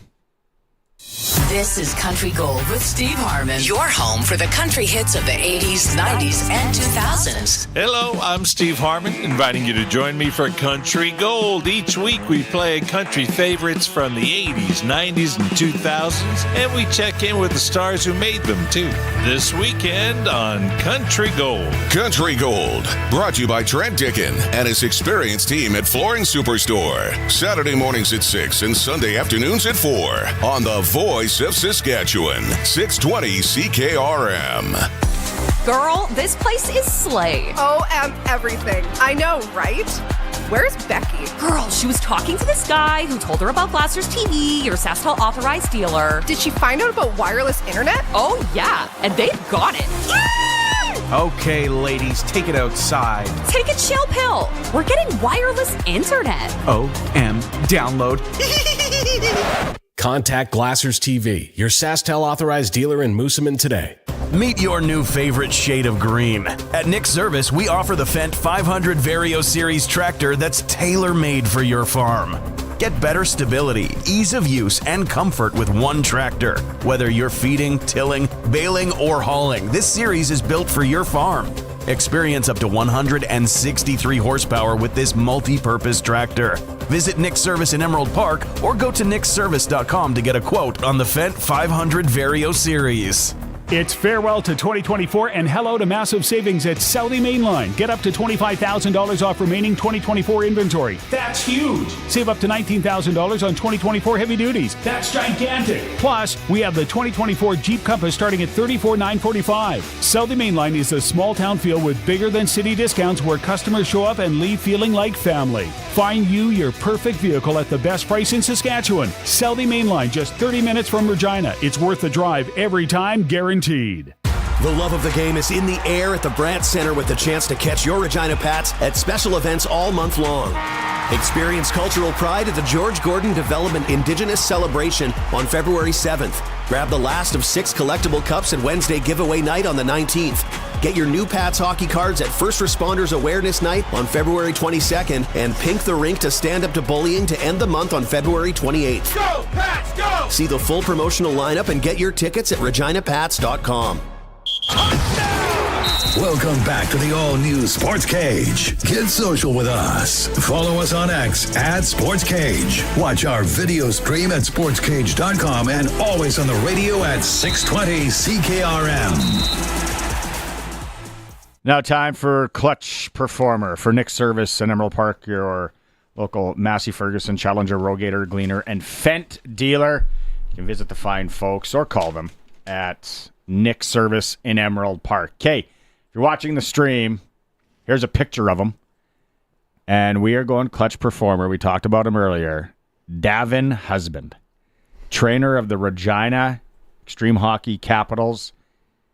900th game last night. The Capitals do beat their Regina rivals, the Silver Foxes, 7-3. But Davin, good on ya. Worked 900 games in the PJHL. Picture of him with the team. Those are nice unis. Those are tight. Nice. They slap. They slap. The kids say. Yeah, good job, Davin, on that Clutch Performer. And then my second one isn't local, but I don't know if anyone's seen this picture. Again, if you're watching the stream, 78-year-old, it doesn't have her first name, just Jaromir Jagr's mom, still skating. They have her out booting around. Wow. It says insane genes in the Jagr family. Mama Jagr is still skating at 78 years old. Did you see the little see me now and I'm gone Jagr move the other night? Yeah. At whatever he is. 52? 52. Amazing. Yeah. Amazing. Take the body, kids, but at the same time. He'd be such a truck to hit still. Oh, yeah. The lower body, the reverse hit. Who was I talking to the other day? Oh, there's this kid that plays Bantam AA from Saskatchewan, Ukrainian kid. Great story. And the family escaped the war, came here. The dad played for Brandon back in the late 90s, early 2000s. The kid hits like a truck. He gets so, in this day and age, you cannot really hit because everything's charging, hit to the head, whatever. And we were just talking. I was trying to explain how this kid hits, and I was like, it's kind of like a Darius Kasperitis, but this kid's not overly big, but he's not small. And then guys brought up what's the guy's name from the Red Wings? Cromwell, Nicholas Cromwell. Yeah. Remember how he would grab guys coming up the half boards and hit them? Oh yeah. Yeah, he eliminated a lot of guys off the rush in the D zone. When he picked his lane, it was gone. And actually, they're somewhat similar because both of those guys they got really low and then just explode right through as they come up. So it's because we played in the same era, and there was those you would have to pay attention because it was almost like they're skating back and then they do like they're getting low, like you said, they're getting low. And they're almost lost, and then all of a sudden, boom. Yeah. And you don't have the chance to lift your head. Probably a good thing for our kids that it's a throwback thing. You get one guy and out of how many that can do it. And then the reverse hit has become such a skill. Yeah, and now it's getting called in a lot of situations as well. You're right. It used to be a thing. I learned it in junior. I had a Swedish coach, and one of the first things he told me was stop taking hits and start giving hits when you have the puck to protect yourself and create space. And now I think it was one of the World Junior games where there was a reverse hit, and they called it a penalty, an interference penalty. So yeah, interesting thing. And you're right. There's not as a lot of big physical play. I'm not going to say the game's not physical, but it's definitely changed. Those big hits have definitely lessened in the game. We had the clutch performer. I got to give a shout out in the Prairie Junior Hockey League tonight. Assiniboia travels into Pilot Butte to take on the Storm. Puck drop there is 8 p.m. 6 points separate those two teams in the standings. AAA midget everything is up north. PA's in the Battlefords. Notre Dame's at Warman. The Patsies and Moose Jaw, they're tied at 54 points with the Pats a game in hand. Western Hockey League for extreme hockey and sport in Regina. CCM Vision Sticks have arrived. The Regina Pats are in Prince Albert tonight to take on the Raiders. The Raiders fighting and clawing for positioning. When it comes to the postseason, probably want payback after the game here the other night. That game, 6:30 pregame show right here on CKRM. 7 o'clock puck drop with Dante DeCaria, who's going to join us in hour 3. The other game of note locally, Red Deer starting their swing through the area. They are in Brandon to take on the Wheat Kings. Senior score last night. Shout out. Thanks. I think somebody attached us on our socials. Foam Lake. Second straight loss. They were going to be the only senior team in the province to go undefeated this year. They lose on the weekend, and then last night they lost to Wadena 7-4. Oh boy! But maybe that's not going into playoffs, and they're one of the favorites in provincials and playoffs. So you drop 2. It's always nice to have a perfect season. Hit the Wadena Bakery and got some humble pie, maybe, or what? Look at you, no Boston creams, little humble pie. So. There's a rundown of everything locally tonight. SJHL is off. They got the MJSJ going on in Winnipeg. We talked to Benny Walchuk about that yesterday. So SJ fires back up this weekend. The game of the week, worth the drive. Benny and I agreed on it. It is it Friday or Saturday? It might be Saturday. Yeah, it's a Saturday. Melfort in Flin Flon. Have you seen the standings? What Flin Flon, like what their record is in the last little while? Rolling. They're in their last 25 hockey games. They are 22-0-2-1. Oh wow. Matthew Keeper lost, I think, his first game in Weyburn, but it was a shootout loss. A former Pat. Yep. Yeah. Playing his 20-year career, playing it out season.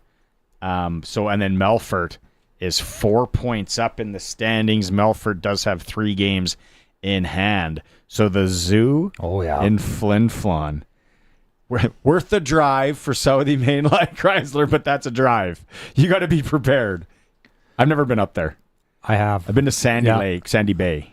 I played there. We played an exhibition tournament there when I was 18 in the SJHL, and then played one regular season game up there. A serious question, and maybe someone out there can even give us an answer. Of the rink used to be, maybe still is, famous for the giant picture of the Queen right at the end. What happened? What happened there?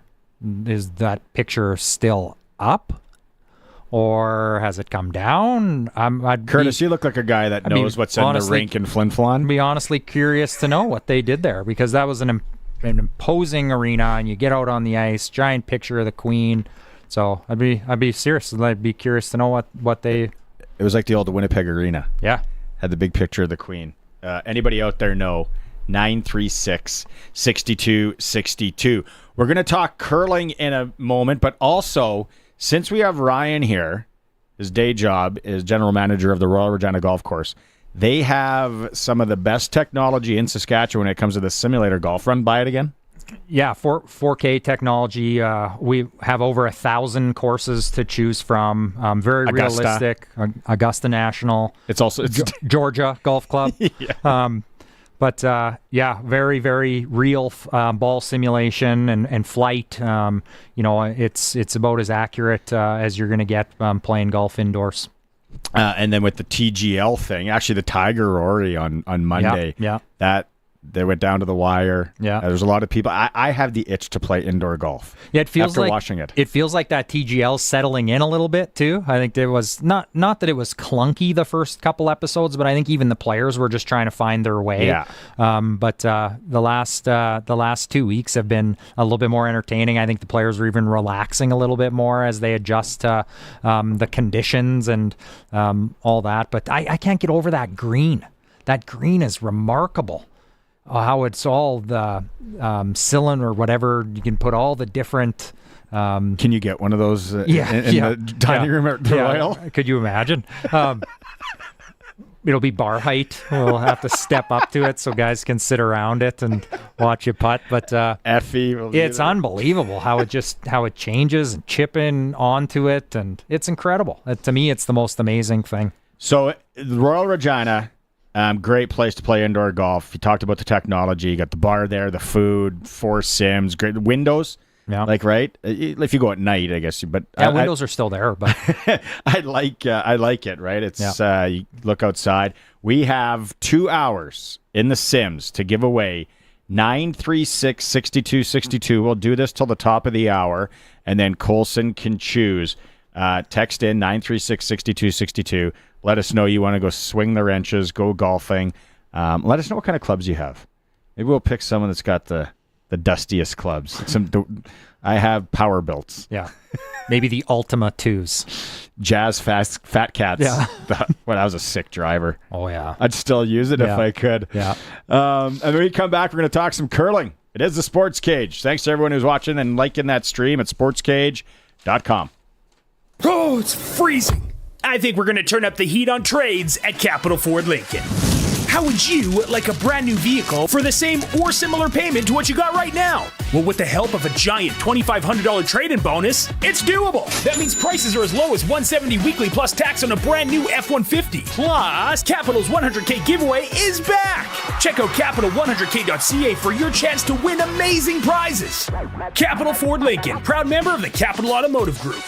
Regina's Greek community invites you to an Evening in Greece 2025 gala on Saturday, March 8th at Delta Regina. Cocktails and reception are at 5:30. Then enjoy authentic Greek cuisine with live entertainment and dance to follow. You could even win a dream vacation for 2 to Greece. That's an Evening in Greece 2025 gala Saturday, March 8th at Delta Regina. Get your tickets by calling 306-536-4299, email eigYQR@gmail.com, or check them out on Facebook. In support of the Hospitals of Regina Foundation. Good news! You've scraped the frost off the inside of your windows for the last time. You're about to install all-weather windows from Wood Country. Wood Country Woody here. All-weather windows lock in the heat and keep the frost outside. And if you want to save good cash, take advantage of their winter booking specials. You're going to save a pile of money February 10th through the 23rd. Be warm, save money. Order all-weather windows from Wood Country. Your home is your castle. In McLean, Estevan, and Tisdale, wood-country.com. You don't want to move cows that don't want to be moved. Instead of trying to move the cows to the water, just install a Keln Solar Livestock Watering System. With a Keln Solar Livestock Watering System, you can put your pump pretty much anywhere without the cost of hooking up to the grid. Leave the cows where they are and move the water to the cows. Learn more about the Keln Solar Livestock Watering System at kelnsolar.com. Keln Solar, we move water. Nobody knows the equipment market like Ritchie Brothers. If you're selling heavy equipment and trucks, Ritchie Brothers will get you the most buyers, industry expertise, and the widest selection of custom selling solutions. Sell equipment your way, from your yard or a Ritchie Brothers facility. Ritchie Brothers will drive demand for your assets like no one else can. Contact your local territory manager today to get started. Visit rbauction.com to learn more about selling with Ritchie Brothers. All-new Sports Cage continues. You can watch our live stream at sportscage.com and always on the radio. Saskatchewan's voice for local sports, 620 CKRM. Yes. I'm trying to find out if the Queen picture is still up in the Flin Flon. The Whitney Forum. The Whitney Forum. The zoo. Benny said on Tuesday, he's like, you got to go up there. It's like, yeah, not in November. Like today, November is nice, but it could change like that. And all of a sudden, you don't know if you're driving to Flin Flon, Uranium City, or Hudson Bay. That's right. The real Hudson Bay. It's a long haul. That highway's a long haul. But it's beautiful up there. People say in the summer it's awesome, especially if you're an outdoors person and fishing and hunting and all that it'd be great. Because I talked about Sandy Bay, which is, I think it's actually even further. The Hanson Lake. I went up there and played in the First Nations tournament when I was, 16, 15. And my dad, he used to drive the bus with the blades. And he was like, Hanson Lake, car breaks down. Watch out for the Timberwolves. I'm like, what? And it's like grid road. And you got CDs. Discman's got enough batteries. Right around there, the highway just goes into a roundabout and just heads right back. It just literally ends. And that's the end. That's awesome, though. Yeah. All right. Let's go out on the Western Pizza guest hotline. Free delivery on orders over $25 when you order at Western Pizza Express. All the Greek favorites you love and the best pizza in the nation. Regina style at Western Pizza. Steve Turner back joining us here on the Sports Cage. Steve, have you caught your breath from the weekend and the dual event in Kindersley, Steve?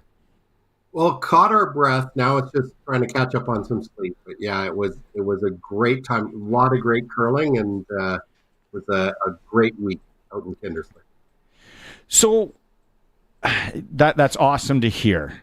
The dual event and how you guys ran it. Is it too early? Is that something we're going to see next year?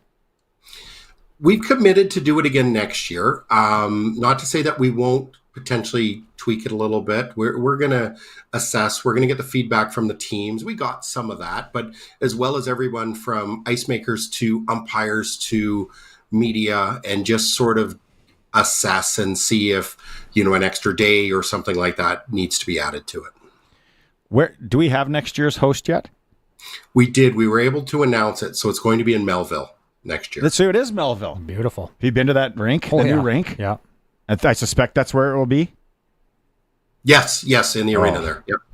Yeah, great facility, world-class facility. It's beautiful in Melville. That's a great thing. So city of Kindersley rolled out the red carpet. I got to ask, the beer gardens, was it hopping? It was a curling event. Need I say more? Of course. Like they opened up, welcomed us with open arms. The community was fantastic. Everywhere you went, there were displays in storefronts. All the way to up in the one lounge that there was a meal provided from a different restaurant in Kindersley every night. So the community rallied around it. Lots of sponsorship. Everybody was involved. They created some welcome baskets for the teams that were legendary and set a bar so high for the next host committee. So I love it. 6 016 and a pack of darts. No, I'm just kidding.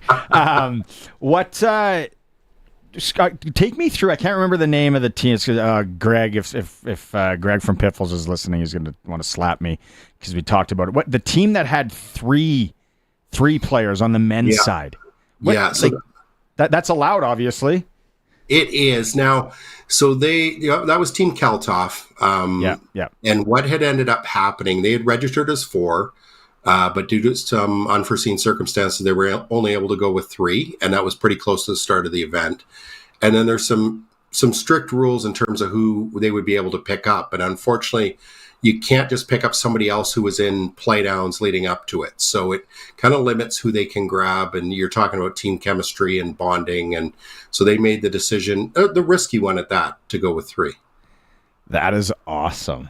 That is that's like the guys that 4-guy scramble that they go down to Las Vegas and they have to play with 3 because one guy got hit by Vegas. Yeah, one guy gets lost. So what's coming up now on like the calendar when it comes provincially for you guys? What should people be watching for?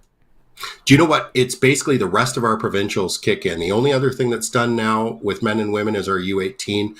Our next big one is under 20, so our juniors, which is in Regina at the Highland Curling Club, and that starts on February 5th. And then from there, we follow through with everything. That's our mixed doubles, seniors, masters, everything else here. Club, it's all going over the next few months. And then you guys in the office and girls, you guys have to be like nothing against the Scotties and our women team that's going to represent in Thunder Bay, but we got 2 entries on the men's side. Can we just end this 1980? We kind of know what people for the Chicago Cubs feel like. Yeah, no kidding. Yeah. Not only is it 2 at the Briar, the men's world is in Moose Jaw. We're setting up here for something special. So that's all I'm going to say. I think last time I was on, you wanted me to guarantee something. I can't do that, but we're a step closer to that now too. So Team Kleider is going to be joining Team McEwen at the Briar, and we're thrilled. Can you guarantee me that you'll try one of the burgers at the Highland in Regina? I heard they're amazing. Maybe you have. Greg, like I said, Greg was on the other day. He said that it's just unbelievable. So, okay, that's fair. I'll take that one. Okay. One. Yeah. All right. Steve, thanks again. Good job. All your work and everything. Sounds like it was a massive success in Kindersley. Melville just down the road. Next year, that's perfect. And then, you bring up the Worlds in Moose Jaw. So a lot of good curling coming up in this area. Thanks a lot, Steve. Thank you. Steve Turner from CURLSASK joining us. That's good to hear that it was a success having the duel, because for me, the passive fan or just being able to talk about it makes sense. Yeah, totally. I was 100%, and kind of to build both of those events into one and have full day going of the competition is fantastic. Plus, let's face it, we make jokes of it, but the social atmosphere that's around the curling event, that only heightens that as well. So we touched on a few things with potential areas that they want to kind of address in year 2, with some scheduling potentially in an extra day and stuff like that. So it's only going to continue to get better. So great idea, great thought to have it. Does provincial golf, do they do the men's, like the amateurs, the juniors, they do them both the men and ladies the same? Do they do it like the amateurs and stuff? Yeah, Saskams are held as both men and women's at the same time, held at the Royal Regina last year and both events. So, they do them. They do most of them as combined events.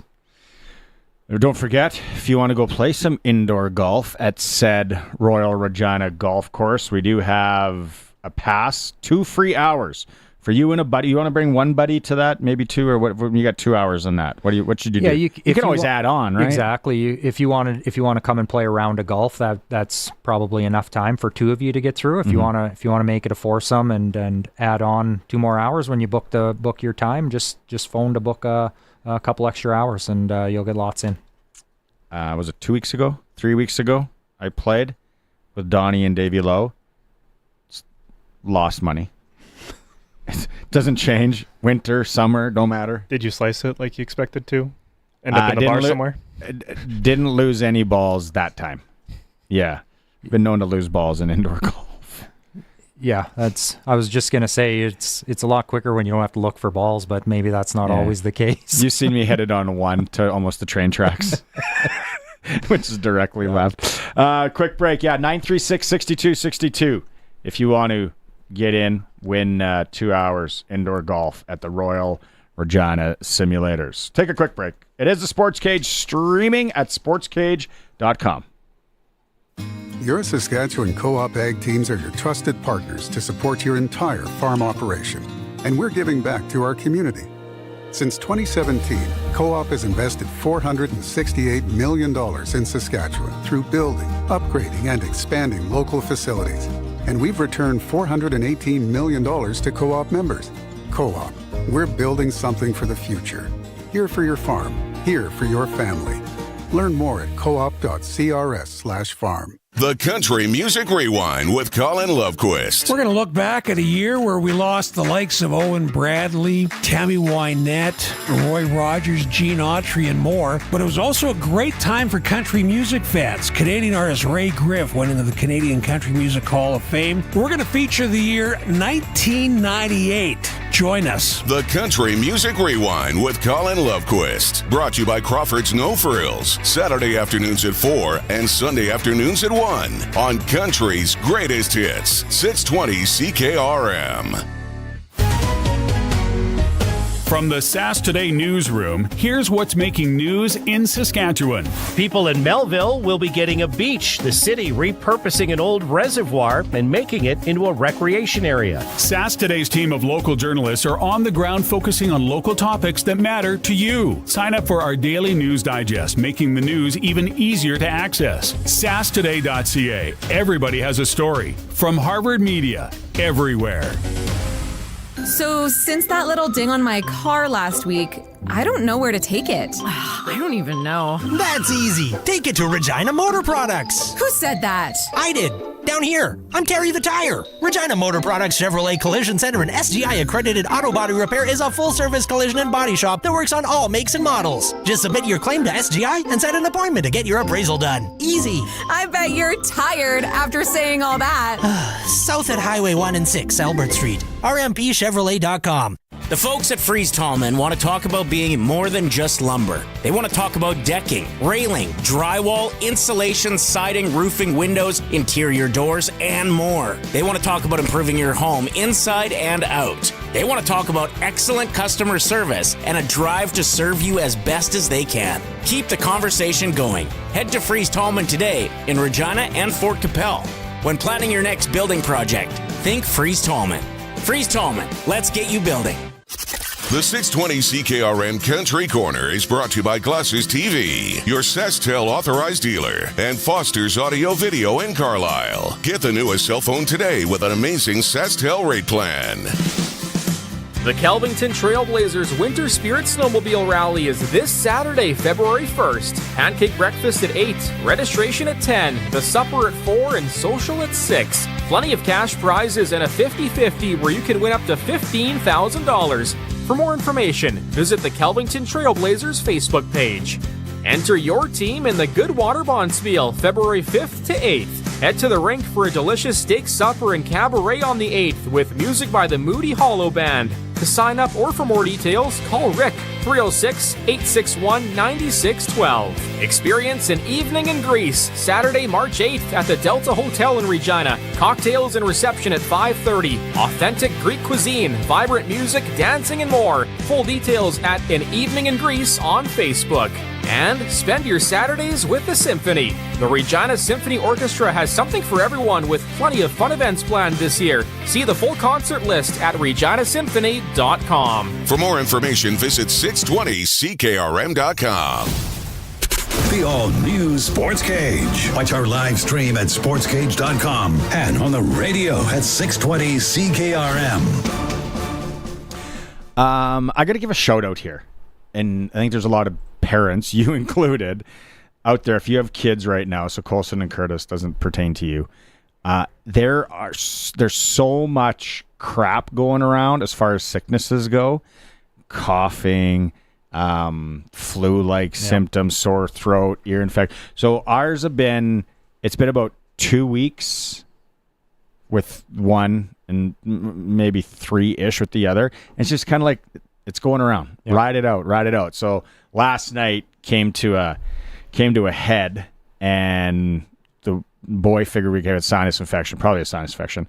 And then the daughter, just a bunch of different ailments. Like, hey, well, I got a clinic up here today. Family doctor doesn't start till 1. Well, that doesn't really work in my schedule otherwise. So anyway, blah, blah, blah. Shout out to the clinic we went to.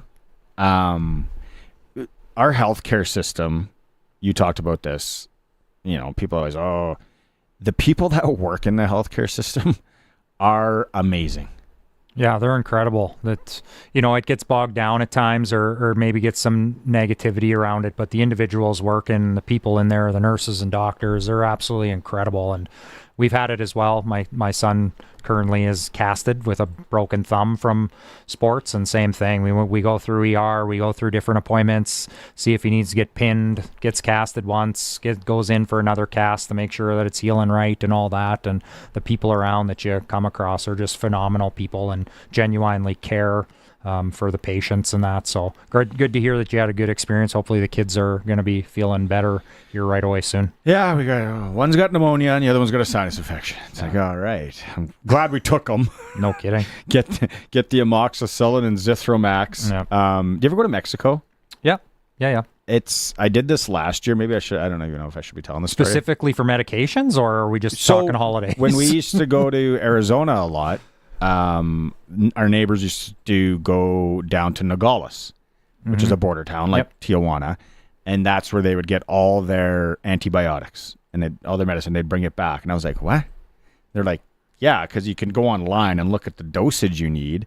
So when you need an antibiotic, boom, it's right there." So then last year when we were down there, running a fever, one of our kids, and I was like, "Well, we go to one of these pharmacias," and I walk in. Of course, I speak like they think I'm Mexican. So they're speaking to me. I'm like, no Espanol. okay, you're going to dummy this down for me here. Amoxicillin. So I bought, it was 2 for 1, amoxicillin. It was so cheap. Took it. I don't know if I'm allowed to bring it back, so maybe I'll get arrested later. I brought whatever was left over back. Then I got a fever a little while later. I hammered those back. Didn't have to go anywhere. Bingo, bango, done. Looked after. Yeah. It's crazy how accessible and easy it was. Not that I want to be playing around with different drugs. Right. But it was amoxicillin. Antibiotic. Pretty easy. So I wanted to give a shout out. Healthcare system, you guys, and the stuff you got to put up with in that field, could never do it. No, not for me. So I give them all the credit in the world. Nurse, firefighter, EMT, police officer, probably teacher. Golf club general manager. Could do that. Yeah. Oh. Yeah. I could do that. I got anything else? Yeah. Maybe farming. Just because I don't know enough about it. You'd have to. It seems grindy. Yeah. Winters would be nice. I'd be going to buy amoxicillin in I was Mexico. just going to say, lots of farmers I know have decent winters, lots of good travel. But you're right, it should be long summers. It's in my family, and we don't see my brother-in-law for weeks and weeks at a time when he's seeding and prepping and that for the season. So yeah, it's a long days for them for sure. Be fun. Fantasy world. Golf course general manager would be right up there in my fantasy jobs. You're looking at me like I'm an idiot. No, it's good. Honestly, it's great people, great great venue. I always laugh that my office is like 10 steps from the first tee box, so pretty fortunate from that side, and enjoy it. And gets me out of bed every day for sure. Hour 3 of the program is going to come up. We're going to hear again from Kian Schaeffer-Baker. Fun interview with him that we had in hour 1, and also Dante DeCaria, Regina Pats. The young, scrappy Pats are in PA tonight. We'll talk to him. It is a Sports Cage on the home of the Regina Pats, 620 CKRM. We are the voice of Saskatchewan. 620 CKRM Regina, a Harvard media station.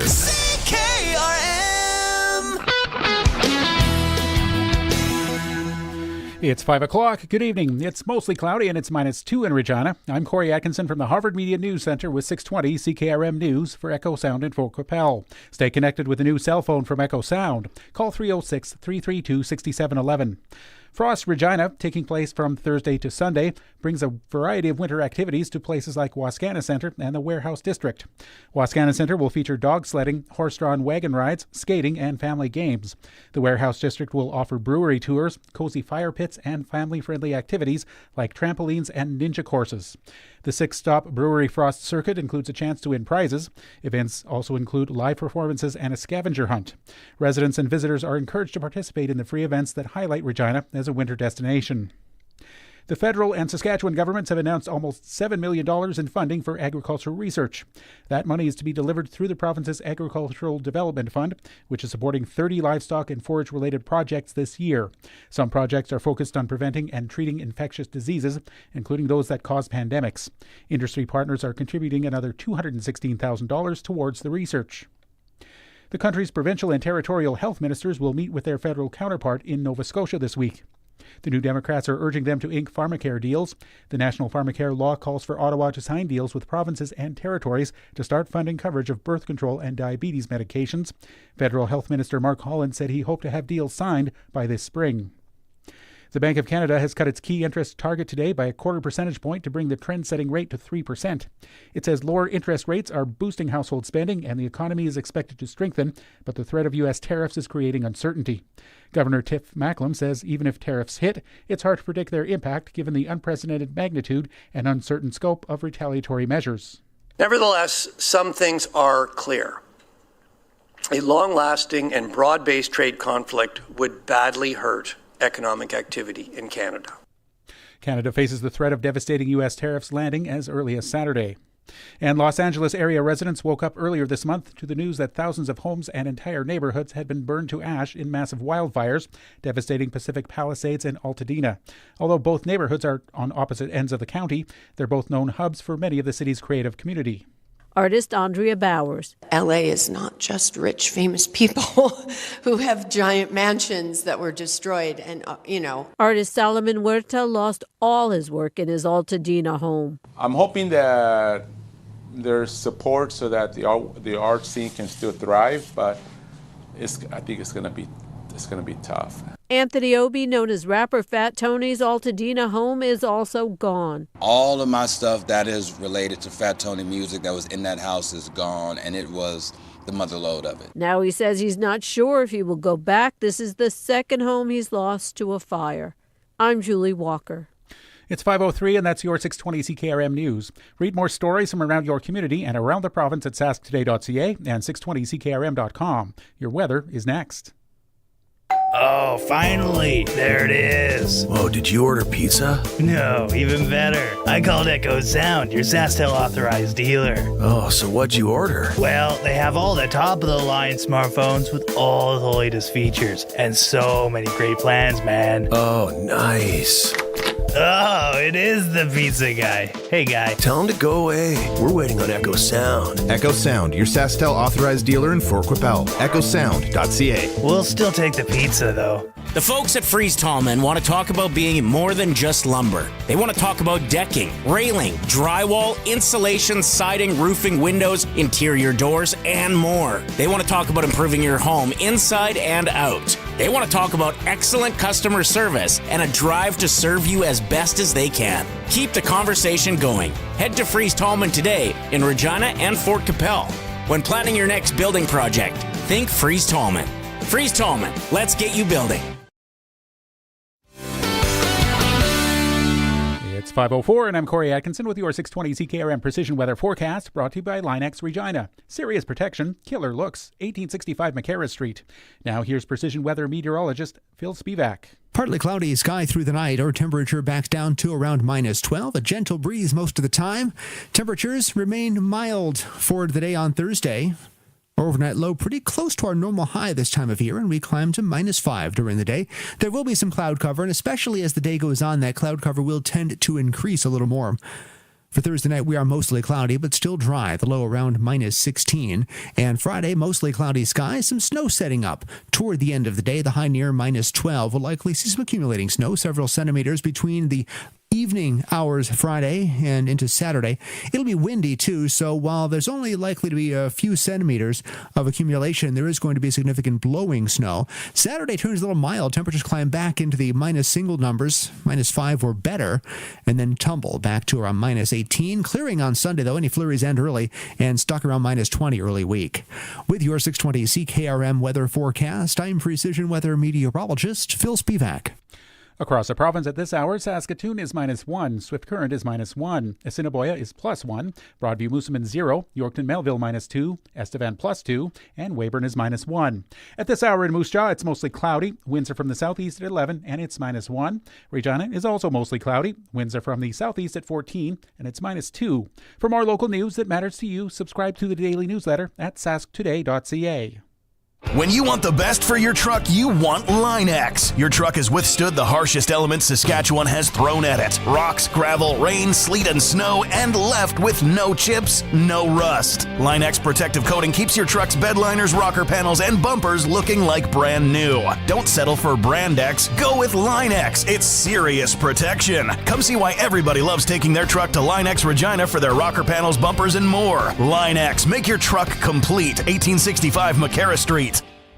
We want your business on board for the Harvard Media online auction. It's easy. All you've got to do is provide items like gift cards, experiences, services, or whatever cool product you have.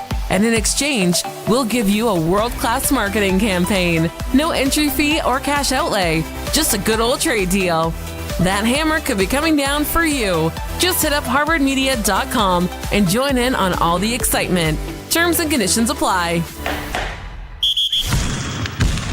Broadcasting from Century Studios in downtown Regina, Harvard Media presents the all-new Sportscage, where Saskatchewan comes to talk local sports. Brought to you by Regina Motor Products, proudly serving Saskatchewan for over 70 years. Visit rmpchevrolet.com today.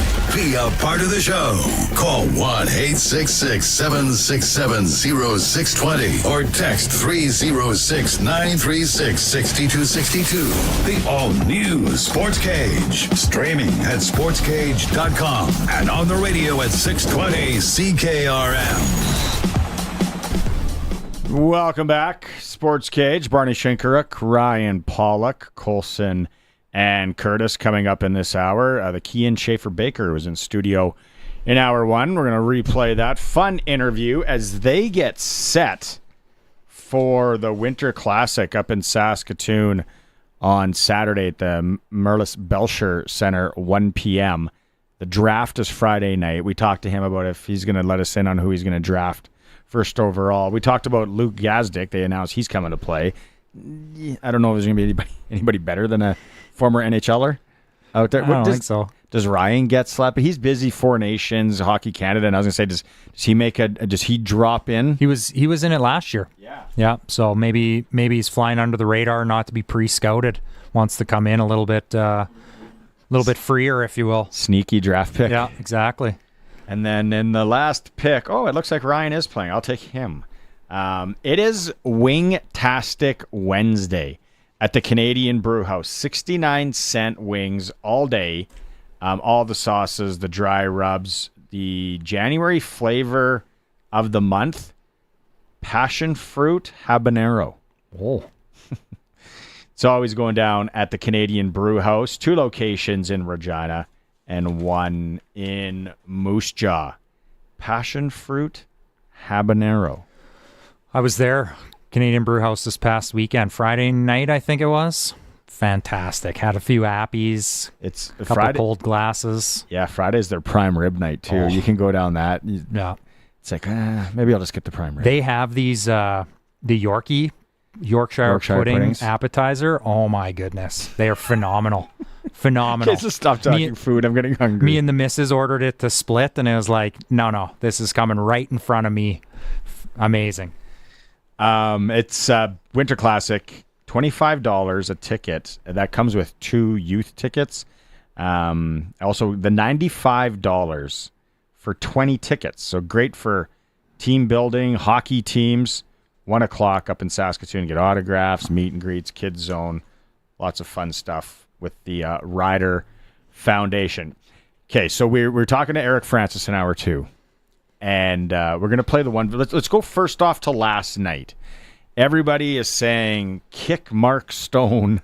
Or not everybody. A lot of people on Twitter, I woke up this morning, kick Mark Stone out of the NHL. Yeah. If you're watching the stream, we're going to play the video here where he goes at the legs. Is it Heiskanen? Who's it? What, the defenseman? I think it's Miro Heiskanen. Heiskanen, who's one of 8 NHL defensemen from Finland playing in the Four Nations if they lose him. Things are getting thin. Yeah.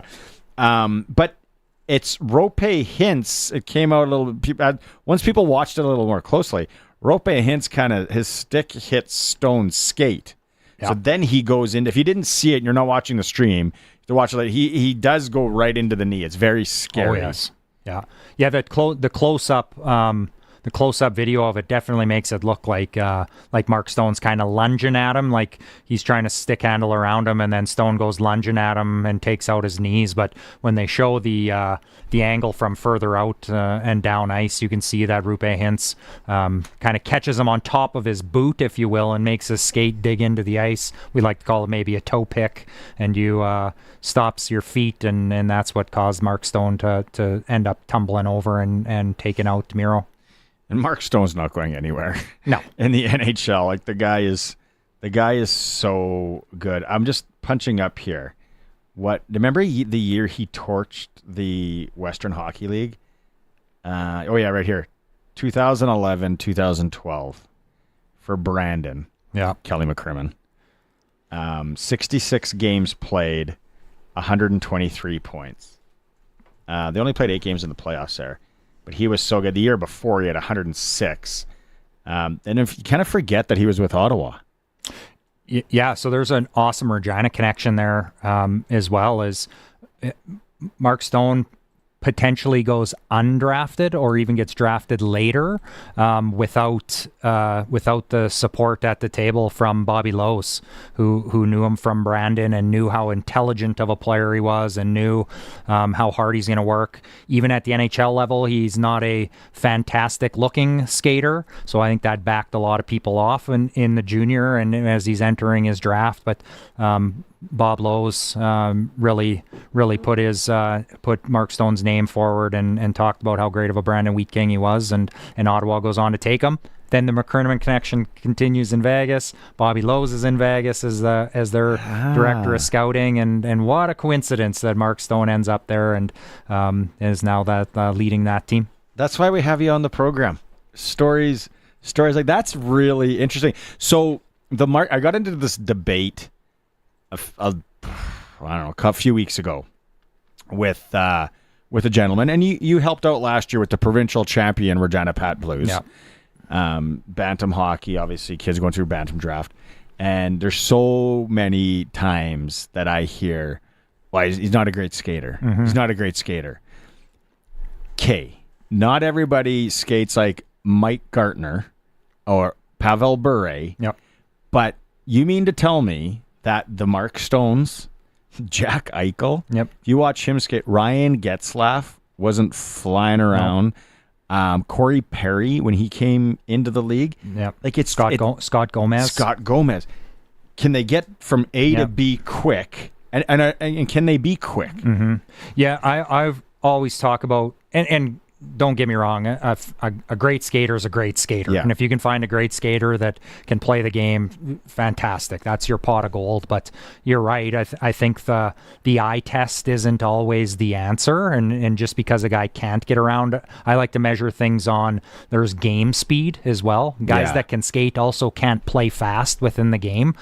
Too many things happen for them in order to react and play quickly and kind of use that asset of theirs. Then there's other guys that are so smart that they know exactly where to go, and they almost make up for maybe a lack of speed, or maybe just don't look like they're as efficient as others. But Mark Stone, exactly, Jack Eichel, exactly. So like these guys are killing penalties. There's a lot more in the to NHL. It. Yep, for sure. There's a lot more to it than just how a guy lines up on a line and skates to another line. So we're like it is such a skill on where some of these guys put their sticks in lanes to take away a pass, and you can kind of teach that, but the player has also got to have the IQ. And a lot of times it's like when we interviewed Dave Schultz that was in here with Maddox, it's like you put the info and data whatever in front of these kids. Yep. And it's like, okay, this is why you might want to look at doing this. But yeah, I think it's a great point. It's like my dad used to say, there was this one kid that I grew up in Saskatoon. He's a 77, and he could fly. Like he got all of us like plyometrics, and plyometrics weren't even a thing. But his brothers were like weightlifter trainers. This kid could skate, and you watched it in a rec game in the summer or in a camp setting. Well, yeah. And my dad would always say, you smash open the back door of the rink. He would skate to Vancouver and with ease. Yeah.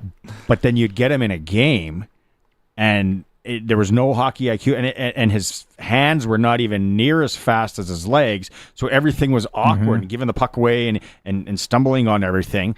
But then, so this guy, just because I call them practice players. Yep. And how he skated, got a good long look in Swift Current. In the dub. Then in warm-ups, you watched in warm-ups, you were like, whoa. Game comes, nothing. Got sent back. He ended up getting, because he just never could do the dub thing, barely did the junior A thing. He ended up getting a tryout, I think at 20 or 21, I think possibly playing senior with the Oilers. Oh, wow. Just because someone saw him skating. Then he went to this camp. I think he collected some free gear and some free sticks in a bag. Awesome. And it was just like, well, he can skate. He can't do anything else. It's that time of year too with, we hear a lot about these, the Bantam prospect draft, and guys are starting to sort themselves out and seeing who's where. And you hear a lot about that. How can he skate? And, I don't like his skating, or I really like him as a skater. And I mean, these guys do it for a living. I'm not demeaning them, but there's just a lot of different viewpoints, and everyone sees the game differently as a scout and what your team needs and that. Because my other favorite one is, how much is he going to grow? Well, I don't know how much he's going to grow, but there's a lot of players that are 5'10", 5'11", making a lot of money in the NHL, and there's a lot of guys that are 6'4" that can't hack it. So how big's his dad? Right, how big's his dad? It's like I can go through right now in grade 8 of some schools where there's kids that are taller than their dads right now. Right, no doubt. Yeah, and my doctor's always like growth plates. My wife, educator, she goes off hands and feet. Yep. Like when are those done growing? How are those growing?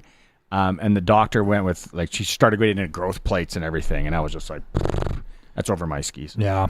If I'm in those positions, I'm taking the best player. And we talked about it earlier with physical attributes. I think we both know somewhat of a local kid that's, on some team's radar and plays really physical. Yeah. I like those guys. I like them. I think they're difference makers. I think once you get into the draft and you start looking at different players and unsure what they'll be at the level, I'm taking the guy that might be able to come in and play physical and contribute a different way if that scoring opportunity or whatever doesn't come to fruition for a mid to late round pick. Has some dog in him. We call it the pork chop test. Throw a pork chop in a room, who's coming out with it? So, yeah, I was going to hop in on the growth plates thing because I'm the oldest in a big family, right? Okay. So I get to see all of my parents' adjustments and techniques and stuff going along. I'm still the tallest. My next brother is probably the next closest. And you know the whole thing, your wingspan is supposed to be your height, right? He's 5'11" and his wingspan's about 6'4", 6'5". So he's very certain that he got gypped. His growth plates stopped at some point and he could have gotten a few extra. But then my sister, who she's 18-ish now, and my 15-year-old brother, they've both just been getting some tests done, and they both find out they have gluten intolerances. And your diet, that can affect it too. So my sister is the shortest of us, and she's very upset because she feels like she's supposed to be 6 feet tall. I don't think that's the case, but well. So it's that well water. Yeah, growth plates. Growth plates, diet plays a big impact on that, especially if you have like a intolerance. So, and shout out for using the word gypped.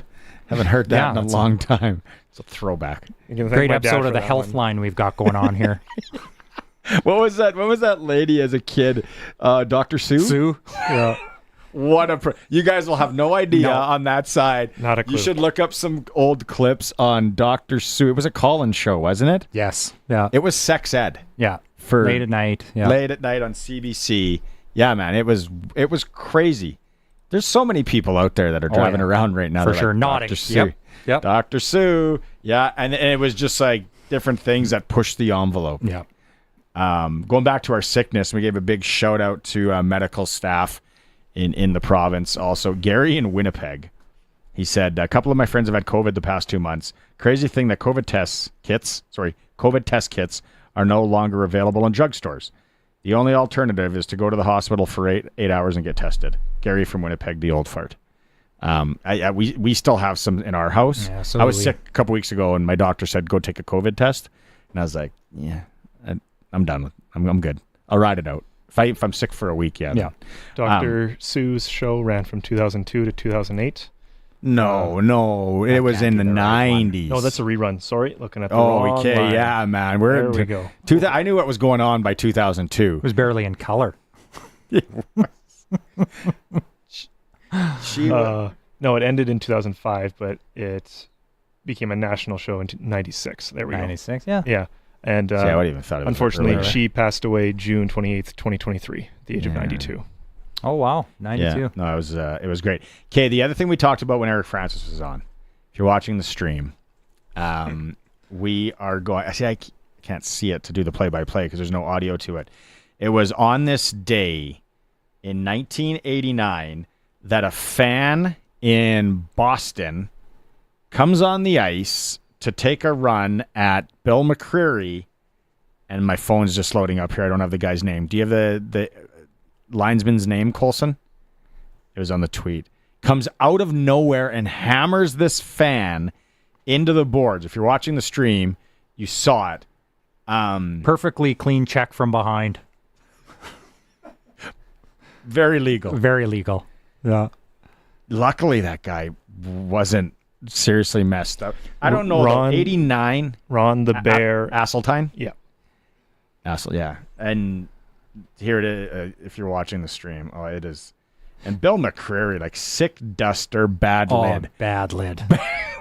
Come on, Billy. It led us to talking a little bit about a few. There hasn't been many of them, and Eric talked about the night in Calgary when the fan jumped over naked except for a pair of socks and knocked himself Coco Bonk. I remember that. Me too. And I think it was the Sharks because I'm a Sharks fan and I was watching that game and I remember seeing a clip of even Jumbo laughing, and I'm sure it was a Sharks night, but there hasn't been too many of them. Ty Domies comes to mind when the Philly guy jumps into the penalty box as well. And then what did Harry Neal say in that? What's the famous clip?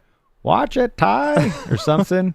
Yeah. Something easy tie or whatever. Then he Rob says there. Ray, the guy runs across the ice and. Do you have that one? Rob Colson is paying attention. Curtis is half asleep. Starts the lawnmower on that fan's head. If you're watching the stream, we just had a bunch of people join the stream to watch this.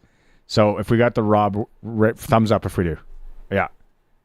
Rob Ray on a fan.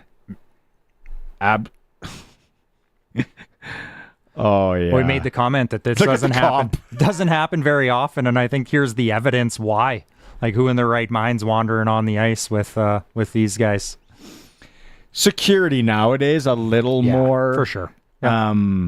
Did I tell you the story that Marty? I don't know if Marty told this on the Sports Cage when we were up in Kenora and we did the hot stove.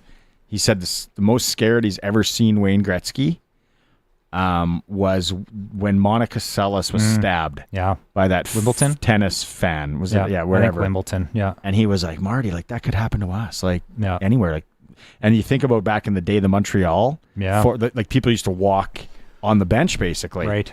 And then Toronto was like that. And he was just saying, like it really, really rattled Wayne that a fan could just come on and stab her. But the Calgary guy, I kind of forgot about that till Eric mentioned it. Totally naked, except for green socks on. Red socks, he said. Red socks. Was it red or green? Yeah. I thought it was green socks. I'm impressed you have red-green colorblindness when it comes to hearing. That's kind of special. We're Googling. What color was the guy's socks? I would bet a couple of farms that it's green. He said both socks were on, right? He wasn't just wearing one? Yes. And then he went into the trainer having to jump on the ice. If you didn't listen to that one, it's actually quite the funny story. You can go back and I can't find the video now. Green socks, red socks. Right. It's so the Bill McCreary, or the fan in Boston going after Bill McCreary, that was 1989 on this day, and Buddy got absolutely rifled from behind. Local hockey, quickly here. We gave a shout out to Davin Husband on his 900th career game for the Regina Capitals last night. Junior B, Loop, Assiniboia in Pilot Butte, 8 p.m. puck drop there. The Regina Pats in the Western Hockey League are on 620 CKRM. Pre-game show at 6:30. Puck drop at 7 o'clock. We're going to talk to Dante just before the game here in about 25 minutes' time. AAA, everything's up north. PA's in the Battlefords. Notre Dame's at Warman. Noodle Bowl. The Warman Rink Noodle Bowl. Talk about a hidden gem up there. No SJ because the SJHL, MJ are doing their thing in Winnipeg. It's all back on the weekend. We had our SJ report for Southie Mainline Chrysler, the new king of trucks, with Benny on Tuesday. So we'll be running down that. We talked about the Flin Flon hosting Melfort. And the Queen picture is still up. Yep. We got confirmation through text. Thank you for everybody. Queen picture still up at the Whitney Forum. Whitney Forum. What would that place hold? I don't know. That's a tough question. 2,000 maybe? 1,800, 2,000? Oh, good job. Yeah, Brent in Saskatoon. Watch the lawsuit, Ty. Watch the lawsuit, Ty. That's what it was. Yeah. Harry Neal. Yeah, so much. What do you got planned tonight? Are you in the rink? No, actually, we got a night off. As I was telling you before, too, my younger guy's got a busted up thumb right now. He's in a cast, so he's got another 10 days or so in that before we get a little active again. And we got a Wednesday night off. So according to Wikipedia, Whitney Forum seating capacity of 1,650. 60. I'm going with 2,000. They're jamming in 2,000. Yeah. They are jamming in 2,000. When we come back, we're going to talk to Saskatchewan Roughrider receiver coach this weekend, Kian Schaeffer-Baker. It is the Sports Cage, streaming at sportscage.com. It's time to turn up the heat on trades at Crestview. For a limited time, get a $2,500 trade-in bonus on any trade-in. We're going to work to get you the same or similar payment to what you got right now. And we got something for everybody. Over 200 brand new vehicles, Jeeps, Rams, Caravans, and so much more. Plus, Capital's 100K giveaway is back in Crestview. Check out capital100k.ca for your chance to win. We're turning up the heat on trades at Crestview Chrysler Dodge Jeep Ram. Proud member of the Capital Automotive Group. Sask Lotteries has 50 years of winning behind us. And you know what that means? lots of winning numbers. Numbers like over 1,200 organizations funded and 12,000 plus groups supported. $6 million given away annually in community grants. And the winningest number of all? $1.4 billion given back to the people of Saskatchewan through sport, culture, and recreation. And we're just getting started. Help us grow the next 50. Learn more at sasklotteries.ca. Get it hot, get it fast, Western Pizza. At Western Pizza, you can order online. Nothing overly crazy about that, right? But you also get free delivery on orders over $25 for a limited time. Now that is kinda crazy. Pizza, Caesar salad with satisfying garlic toast, baked lasagna, crispy chicken wings, and every other item on their extensive menu. Visit westernpizzaexpress.ca and get free delivery today. Western Pizza, big on toppings, big on taste. And get it hot, get it fast, Western Pizza. What do you think you're doing? Bench presses. It's too cold to go to the gym, so I made one in the garage here. I'm going to wail on my pecs, and then I'm going to do my back. Lester, since Busy Bee Doors fixed our garage door, you've been spending all your time in here. That's because it's nice in here now. Do you mind? I'm trying to work out here. Unless you want to spot me. Lester, you're not taking over this garage. You can be sure of that. That's why I called Busy Bee. Call Busy Bee Doors. They can fix or replace any commercial or garage door. Busy Bee Doors, the garage door specialists. The all-new Sportscage is live streaming from our Century Studios in downtown Regina. Watch now at sportscage.com. Be part of the show by texting 306-936-6262. 620 CKRM. Let's get right into it. Joining us in studio from your Saskatchewan Roughriders, Kian Schaeffer-Baker. We're gonna start talking hockey first, which I know is really weird. It's Saturday at the Belcher, 1 p.m. Now you're coaching Chris Getzlaff's team. Is that correct? That is correct. I'll be making my first official coaching debut. Has Getzlaff, have you guys talked? Have you been watching tape and who you're going to draft? Tons of tape. You know, me and Getzlaff, we've been in conversation about just building the best team to give us the best foot going forward to go win this game this weekend.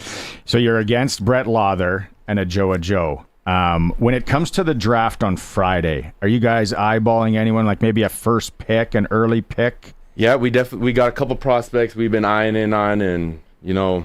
Anyone you want to let us know on? We can't drop no names. No names. No.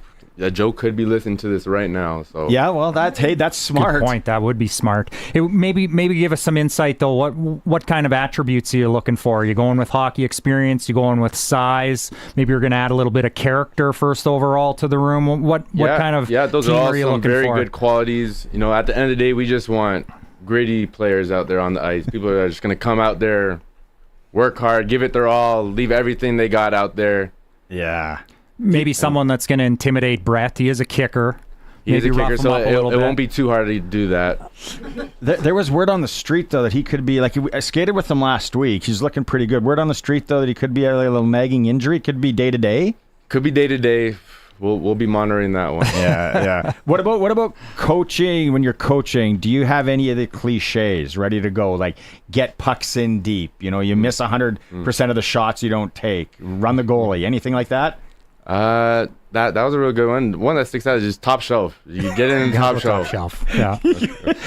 So Mississauga guy, right? Mississauga guy. Did you play hockey at all growing up? A little bit of road hockey, but never got on the ice.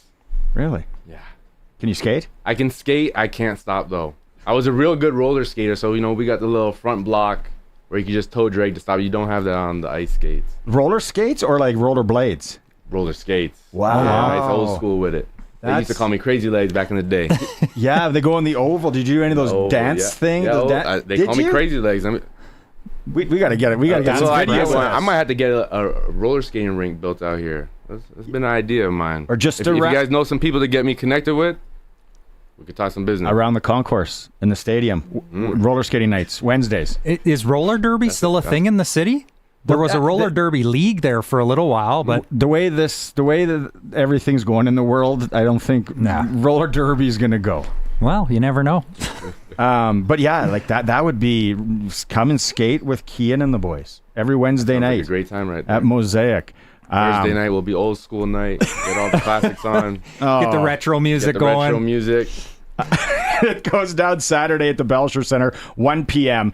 It's Getzlaff's team, coached by Kian Schaeffer-Baker, against Lawler's team, coached by Joe. They got the kids zone, special giveaways, in-game activations, meet and greets.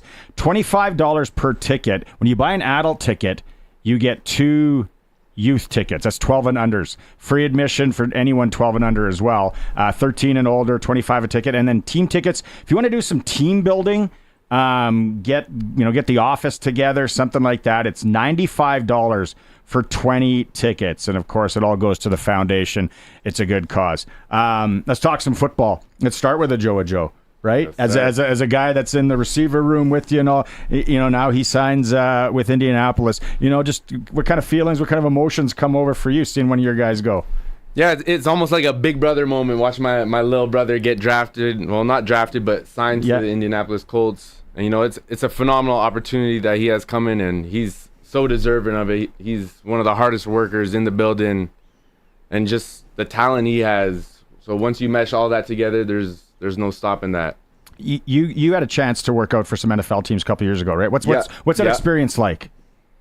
I mean, when you dream of going there your whole life, it's a phenomenal experience just to see everything from top to bottom, the way they carry their cultures and the facilities and everything they got, and the way everything is just, you're blown away, and it was just in awe the whole time, and I just tried to soak up every single moment of it. I was out there. Yeah, looking back on your experience, Kian, what kind of advice would you maybe give a Joe going through this for his first time now and that? What kind of advice would you give him heading down there? Yeah, probably just be himself. That's what's gotten him this far, and it's what's going to continue to propel him along his journey. And, it's a perfect scenario. I grew up a Colts fan, so he's going to the perfect place. There you go. Hopefully he can turn things around because it's been a rough couple of years. We're in free agency right now, and the tampering window's coming up, and, you're not involved in that. But as far as a guy are you talking to other guys? Are you watching it? And then with a lot of the guys, it's kind of nervous and anxious moments for some of the guys that are going through that? Yeah, I can only imagine what guys are feeling going through this moment right now. But that's just the game of football. It can be over in a second. So, but I've taken some pride in doing some recruiting this offseason. I don't have an official title with the team, maybe soon, but I'm definitely out there recruiting guys, telling them that this is the place they want to be if they want to win. Yeah, I was going to lead into that. There's maybe take us behind the scenes a little bit within the rules, obviously, but do players talk around the league and guys know who are pending free agents and potentially a team could be interested? Is there conversation that happens amongst players? Yeah, definitely conversations. I hope there's no rules and regulations behind it. I haven't heard nothing from the CFLPA yet, but Brett will be the first one to let me know. That's right, yeah. But yeah, I know everyone who's a free agent. There's a whole bunch of guys I train with in the offseason. This is just the place to be if you don't want to miss it now. Do you think that's the benefit of that CFLPA survey that came out last month as well? Now teams can kind of see how players feel about certain organizations. Obviously, I thought the Riders ranked very high, which wasn't a surprise from around here. But do you think that's an opportunity for other players to see some of the behind the scenes maybe that they don't know? Yeah, I think it definitely helps for guys when it comes down to that process. But at the end of the day, they don't really got a choice, so you just got to be accepting and willing to take every opportunity that comes your way. Let's just talk about the receivers that are coming back, that we know that are coming back in that group. Now, we lose a Joe, but obviously everybody's excited, and it starts with, Harris being back, and Mark Mueller, like just the vibe around the offense and you guys, just so much positivity. 12 months ago, you didn't really know. There's a lot of unknown. Going into this year, what's the feeling? And that's the one thing that the coaches are really trying to build on this year is that continuity of the group. And, we've seen it I think we're leading the league in the most free agent signings before free agency tips off. But, we had so much fun out there this year, and I feel like we got away from that the past couple years, is just having fun on offense and just going out there. And Coach Mueller did a phenomenal job of just instilling in us, just be out there and just be free and just have fun with it. Do what you guys do. And, he made sure to find our talents and what we're best at and to incorporate that into his system. Harris is obviously a legend. What about Jake Mayer? Have you talked to him at all? What do you know about him? I haven't talked to him too much, but I even got a chance to throw with him when I was out in California one time. So he's a phenomenal player. He's someone we're very excited to have on our staff. We've seen him win countless games in Calgary. So just having his knowledge and his experience, he gets to learn behind one of the GOATs and one of the best in the CFL. So we're excited for what's coming. You guys must have a level of comfort going into a second season here as well with both Coach Mace, a full off season and knowing everyone, and obviously now with Mark Mueller. How much further do you think this team and specifically the offense can continue to grow heading into this year? Yeah, the ceiling is we don't even know what we're in for. It's just gonna be amazing to pick up where we left off. And I know it's still a bitter and sour taste in everyone's mouth, but I think we almost needed to experience something like that in order to get to the level where we're trying to go. You got to take the losses and not even look at them as that, but more so just take the lessons from it and grow and just achieve greatness from that. If you're going to, let's say you were talking to a guy or whatever, and you were going to explain Coach Mace, how would you explain him?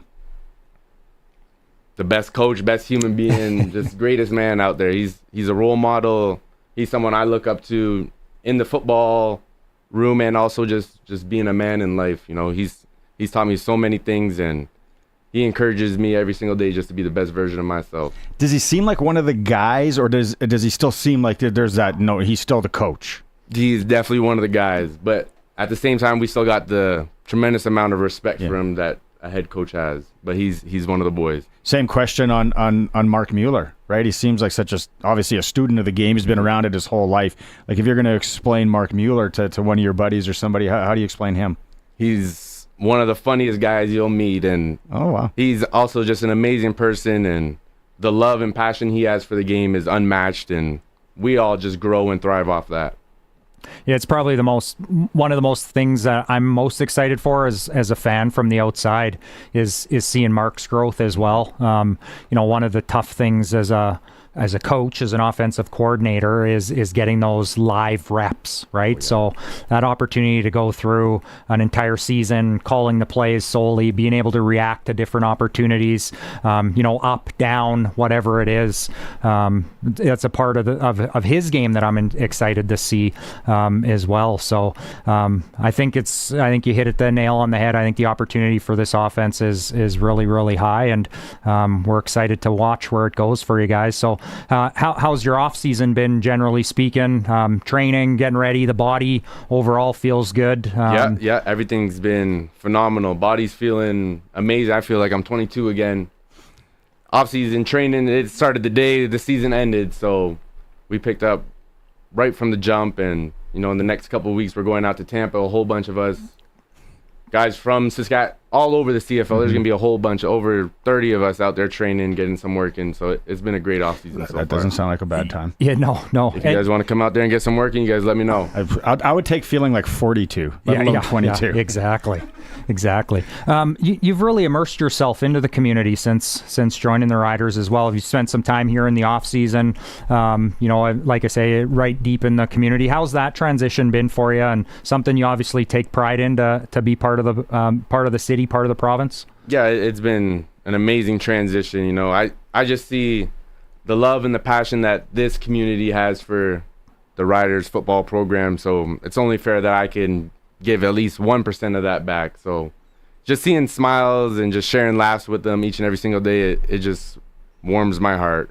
Is it crazy when you see, you're maybe not even at the stadium, right? It's like off season, you see someone walking around with your jersey or something like that. Is it like that must be kind of weird, right? Is it getting normal now? No, that one probably will never get normal. It's one of the greatest blessings. It's something I dreamed of as a little kid, is seeing people in the people in the stands wearing my jersey. So that one will never get old.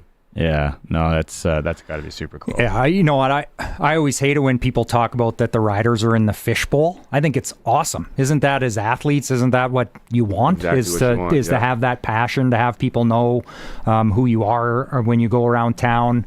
That's the whole point of coming here and building that popularity. Biggest fan base in the world, right? Per capita. Yeah. And if you want to get away from it, just go to Tampa. That's with the boys. That's with the boys. Right. Okay, let's shift gears here because we've got about 5-ish minutes left. Let's get into NFL. So now you watch these two games this past weekend, obviously, right? Like everyone watched. Let's go through. First, Philly and Washington. Little bit of a blowout. Mm-hmm. What did you expect there? What are you seeing from Philly? And obviously Washington, right? Like, wow. Yeah, Washington really did surprise me, but that Jaden Daniels, boy, he's special. He really shocked a lot of people in the course of the postseason and throughout the entire season. But just Philadelphia, there's no stopping that team. Having Saquon back there, he's a machine. Just seeing him, he's 240 pounds, and he's still pulling away from DBs who run 4.4, 4.3s. What as a player, I forget what week it was. It was like mid-season where he does the backwards jump over the guy. As a player, like what's going through your mind there? Anyone trying that at practice for you guys? I don't know. Definitely not at practice. That's just something in game that happens naturally, but you got to be real brave to try a backwards hurdle. Because probably you're of the age, the younger guy. It was when Beckham, the one-hander, and when you're probably a youngster, now you and the guys are all catching with one hand, right? Yeah, and almost. I hope people aren't trying to do backwards hurdles because I don't think that one's going to end well. Kansas City and Buffalo. Did you pick a side there? Were you rooting for somebody on that one? I definitely wanted to see something a little different, but at the same time, I love watching greatness. I just love appreciating greatness, and seeing what the Kansas City Chiefs are doing hasn't ever been seen before. So yeah, what a game. An incredible game, back and forth. Just when you thought maybe the Bills were down and out, they come right back and respond and then look like they're in control of the game. And, there was lots of talk all season about, is it Josh Allen's time? Is it Lamar Jackson's time? Or are they the arguably best quarterback? And then Patrick Mahomes just went, just hold on a second. Just hold on a second. Yeah. I'm still the guy. So I'm with you. I won't be as politically correct. I was hoping Kansas City lost. I've seen enough of them. But man, they are an incredible might have team. Another 3 more years of them. So absolutely. What was your take on that fourth down? Do you think that was over the line? The late one, like where the QB sneak. The QB sneak. Do you call something different there? No, I don't think so. You got to get over the line to get the first down. You can sit back and argue all you want, but if you got that extra half yard, if the old line got that little bit more of a push, then there's nothing to argue. And then Spags runs the blitz late and calls the corner blitz. Josh Allen's kind of fending for himself. There's like no check. It doesn't seem like there's any check down. Nothing. No. Still manages to get a pretty good ball off, but yeah. Hey, receiver Kincaid arguably should have been caught. Hit him in both hands. Yeah, it was a tough postseason for tight ends, I'd say. Yeah, with the Baltimore one, Andrews. Yeah, Andrews. Yeah, it's tough. What you're gonna sit down and watch the Super Bowl? Obviously, are you picking a side there? As a Colts fan, you're kind of I'm in the neutral zone, but. Greatness, or maybe see something different, maybe Saquon? I'd like to see Eagles get their shot. Yeah? I think it's their time. Oh, yeah. Jalen, he's stand-up guy, man of God, and just watching his professionalism, I've taken a lot from his game, so I think he's ready to take this test on. He's been waiting for this moment. Who's your favorite Indianapolis Colt of all time? All time, I got to go Reggie Wayne. Yeah. Reggie Wayne. I wanted to say Peyton, but I got to go Reggie. Yeah. Well, they may say Kenton Keith, former Saskatchewan Roughrider. Pleasure having you in. Have so much fun. You're heading up tomorrow night to Saskatoon? Yes, sir. Right on. It goes down Saturday, 1 o'clock at the Bell Shirts. Team Getzlaff, coached by Kian Schaeffer-Baker, against Brett Lother's team, coached by Joe. Tickets $25. Kids under 12 are free. $95 gets you 20 tickets. Heck of a deal. Thanks for making some time today. Appreciate you guys for having me. We hope to see you guys all out this weekend. Right on. It is the all-new Sports Cage, streaming at sportscage.com. Sask Power is working to improve the power system in your area. In order to do their work safely, they need to shut the power off for customers in Regina. On the 1 to 300 blocks of Halifax Street, even numbers, Osler Street, odd numbers, 1,600 blocks of 2nd Avenue North even numbers, and 5th Avenue North all numbers, from 9:30 a.m. to 4 p.m. tomorrow, January 30th, weather permitting. For updates on this outage, visit saskpower.com/outages.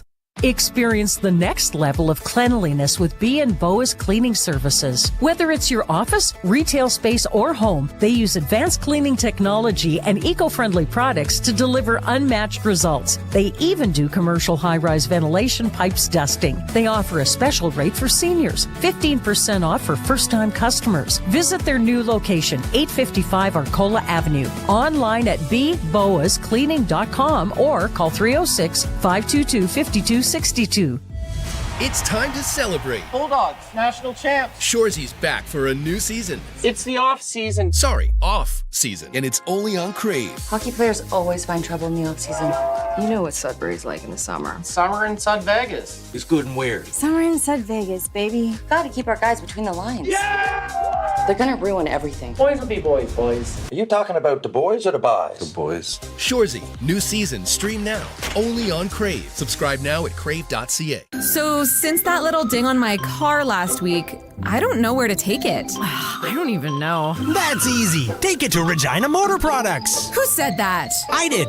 Down here. I'm Terry the Tire. Regina Motor Products Chevrolet Collision Center and SGI accredited auto body repair is a full-service collision and body shop that works on all makes and models. Just submit your claim to SGI and set an appointment to get your appraisal done. Easy. I bet you're tired after saying all that. South at Highway 1 and 6, Albert Street. RMPChevrolet.com. Since 1949, Nelson Homes has been providing you one-stop shopping for ready-to-move homes, panelized packages, and on-site builds. Nelson Homes' team of authorized dealers all over Saskatchewan would be happy to help you turn your dream home into a reality. In the Whitewood-Moosomin area, call Richard and Patsy at R. Thompson Construction or call 1-800-661-6534 for more information. Nelson Homes, trusted quality and service since 1949. The all-new Sports Cage continues. You can watch our live stream at sportscage.com and always on the radio. Saskatchewan's voice for local sports, 620 CKRM. All right, near the end of the show here, like we said, we're going to talk to the voice of the Regina Pats, Dante DeCaria, here in a bit. Local hockey, once again, the rundown in the area. Assiniboia, Pilot Butte, the Storm, 8 p.m. puck drop in Pilot Butte, 6 points separating these two teams in the PJHL standings. AAA Midget, everything is up north. PA's in the Battlefords. Notre Dame is in Warman. Western Hockey League, Pats, of course, in Prince Albert. Red Deer in Brandon. Those are the games in our area. The Western Hockey League report is always brought to you by Extreme Hockey and Sport, the local hockey store in Regina. The CCM Vision sticks and gear have arrived. You can check them out at Extreme Hockey. Out on the Western Pizza guest hotline, it is free delivery on orders over $25 when you order on Western Pizza Express. Voice of the Regina Pats, as we've been talking about, the Pats are in action momentarily coming up here in Prince Albert against the Raiders. Dante DeCaria joining us. Dante, the long Wednesday trek to Prince Albert, Saskatchewan. Always a treat, isn't it? Yeah, it's going to be a fun game tonight. Really looking forward to see how the Pats, play tonight against Prince Albert. I mean, the last time these two teams met was on Saturday at the Brand Center, and Regina squeezed out a 3-2 shootout win with a pretty exciting third period with 2 consecutive goals to tie it. So looking forward to see how the Pats play tonight. Yeah, that's something special, right? Because you got all these young guys. It's such a young team, like we've talked about a number of times here on the show. And you know, they go in, they squeeze out a win over a team that's battling in the Eastern Division right now. Yeah, I mean, the Prince Albert Raiders are playing some of their best hockey this season. I was kind of doing, some prep today, and they're, 6-0-1 in their last 7 games, so they've recorded at least a point in 7 consecutive games, and, picked up, I guess it would be, doing my math, 5 of 6 points over their 3-3 weekend. They beat Saskatoon twice. Their only loss was to Regina in a shootout, so it was a pretty successful weekend for themselves, and hey, they get their head coach back tonight. Jeff Truitt was away from the team due to eye surgery, and he is finally back with the club, and happy to see that he's back behind the bench and healthy. Ryan McDonald did a great job with Prince Albert, but this is a Raiders team that is very talented. They're good, and hey, the Pats are going to have to bring their A game tonight for sure. Yeah, let's maybe single out from your lens, and we had Brad on last week. We talked about the young guys, and then you kind of went through that triangle of death in Alberta. But from your lens, maybe if you could single out one or two of the young guys that you're enjoying watching here as they've been thrust into major roles. Yeah, I think it's not just one or two young guys that I've enjoyed watching. I've enjoyed watching a lot of these young players kind of grow and blossom. I'll start with the 3 16-year-olds.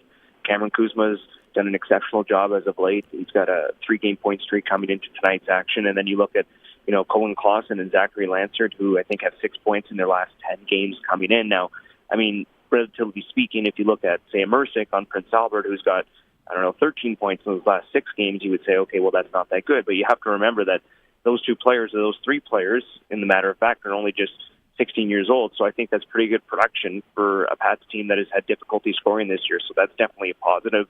And then you look at some of the 17-year-old players. I've really been impressed with Zach Pantelakis' growth over the course of the season. Julian Mays should be a superstar in years to come. Matt Peranich, Reese Hamilton, Jace Eglin has played very well as of late. There's so many young players on this team that I could mention. So it's hard to go through them all. I know that these are 2 19-year-old players, but I think Pats fans have to be pretty satisfied with how both goaltenders have played. I mean, you talk about 48 saves on Wednesday in Lethbridge. Ewan Jiwei was amazing for the Regina Pats. And then I know it's only 20 shots against on Saturday against Prince Albert, but Kelton Pine, that save that he made in overtime was absolutely unbelievable. So it's nice to see the Pats get some consistent goaltending and see some young players score.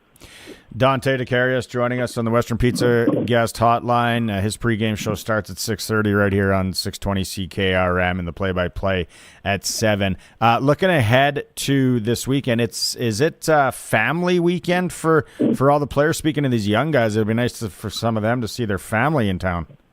Yeah, it's going to be family weekend. Really looking forward to that. Of course, on Friday night, the mums and billet mums will be honored in a pregame ceremony. I think that's always fun to see all the mums and dads and brothers and sisters and everybody come out to the Brandt Center and kind of be together and, watch a morning practice and watch morning skate and, be in the dressing room for the coach's speech and, read out the lineup and stuff like that. It's something that, NHL teams are starting to do now. You're seeing, say, for example, the Chicago Blackhawks have their mom and dad trip on separate nights. So I think it's really important at any level for these kids and for these athletes to have their parents and for the organization to invite these families out is just, it's truly important because, these kids are in our hands. They're in the coach's hands for half the year. And for the parents to have the opportunity to come out and see how well taken care of their young athletes are, I think just means the world. That's right. Pats are back in action at home. That is Friday against the Red Deer Rebels. All right, Dante, have a good call tonight against the Raiders. Hopefully it's another exciting one against the PA squad. All right. Thank you so much, Barney. Appreciate it. Right on. Voice of the Regina Pats, Dante DeCaria, joining us here on 620 CKRM, 6:30 pregame show, 7 o'clock puck drop. That is the Sports Cage for this, Wednesday. Again, Ryan Pollock, thanks so much. Colson and Curtis, always a pleasure with the fellas. Chris Mazurek has you tomorrow. He's got the regulars with Arash Madani coming in, Glenn Suter, and maybe a little treat. He's going to be talking AHL All-Star Game as well. It is a Sports Cage. Thanks so much to everyone who is watching the stream, that hit that like button. That means so much, and the subscribe button. And as always, we are on the home of the Regina Pats, the home of the Saskatchewan Roughriders, 620 CKRM. 620 CKRM is your home to country's greatest hits and the 90s at 9. 1 full hour featuring the biggest hits of the 90s.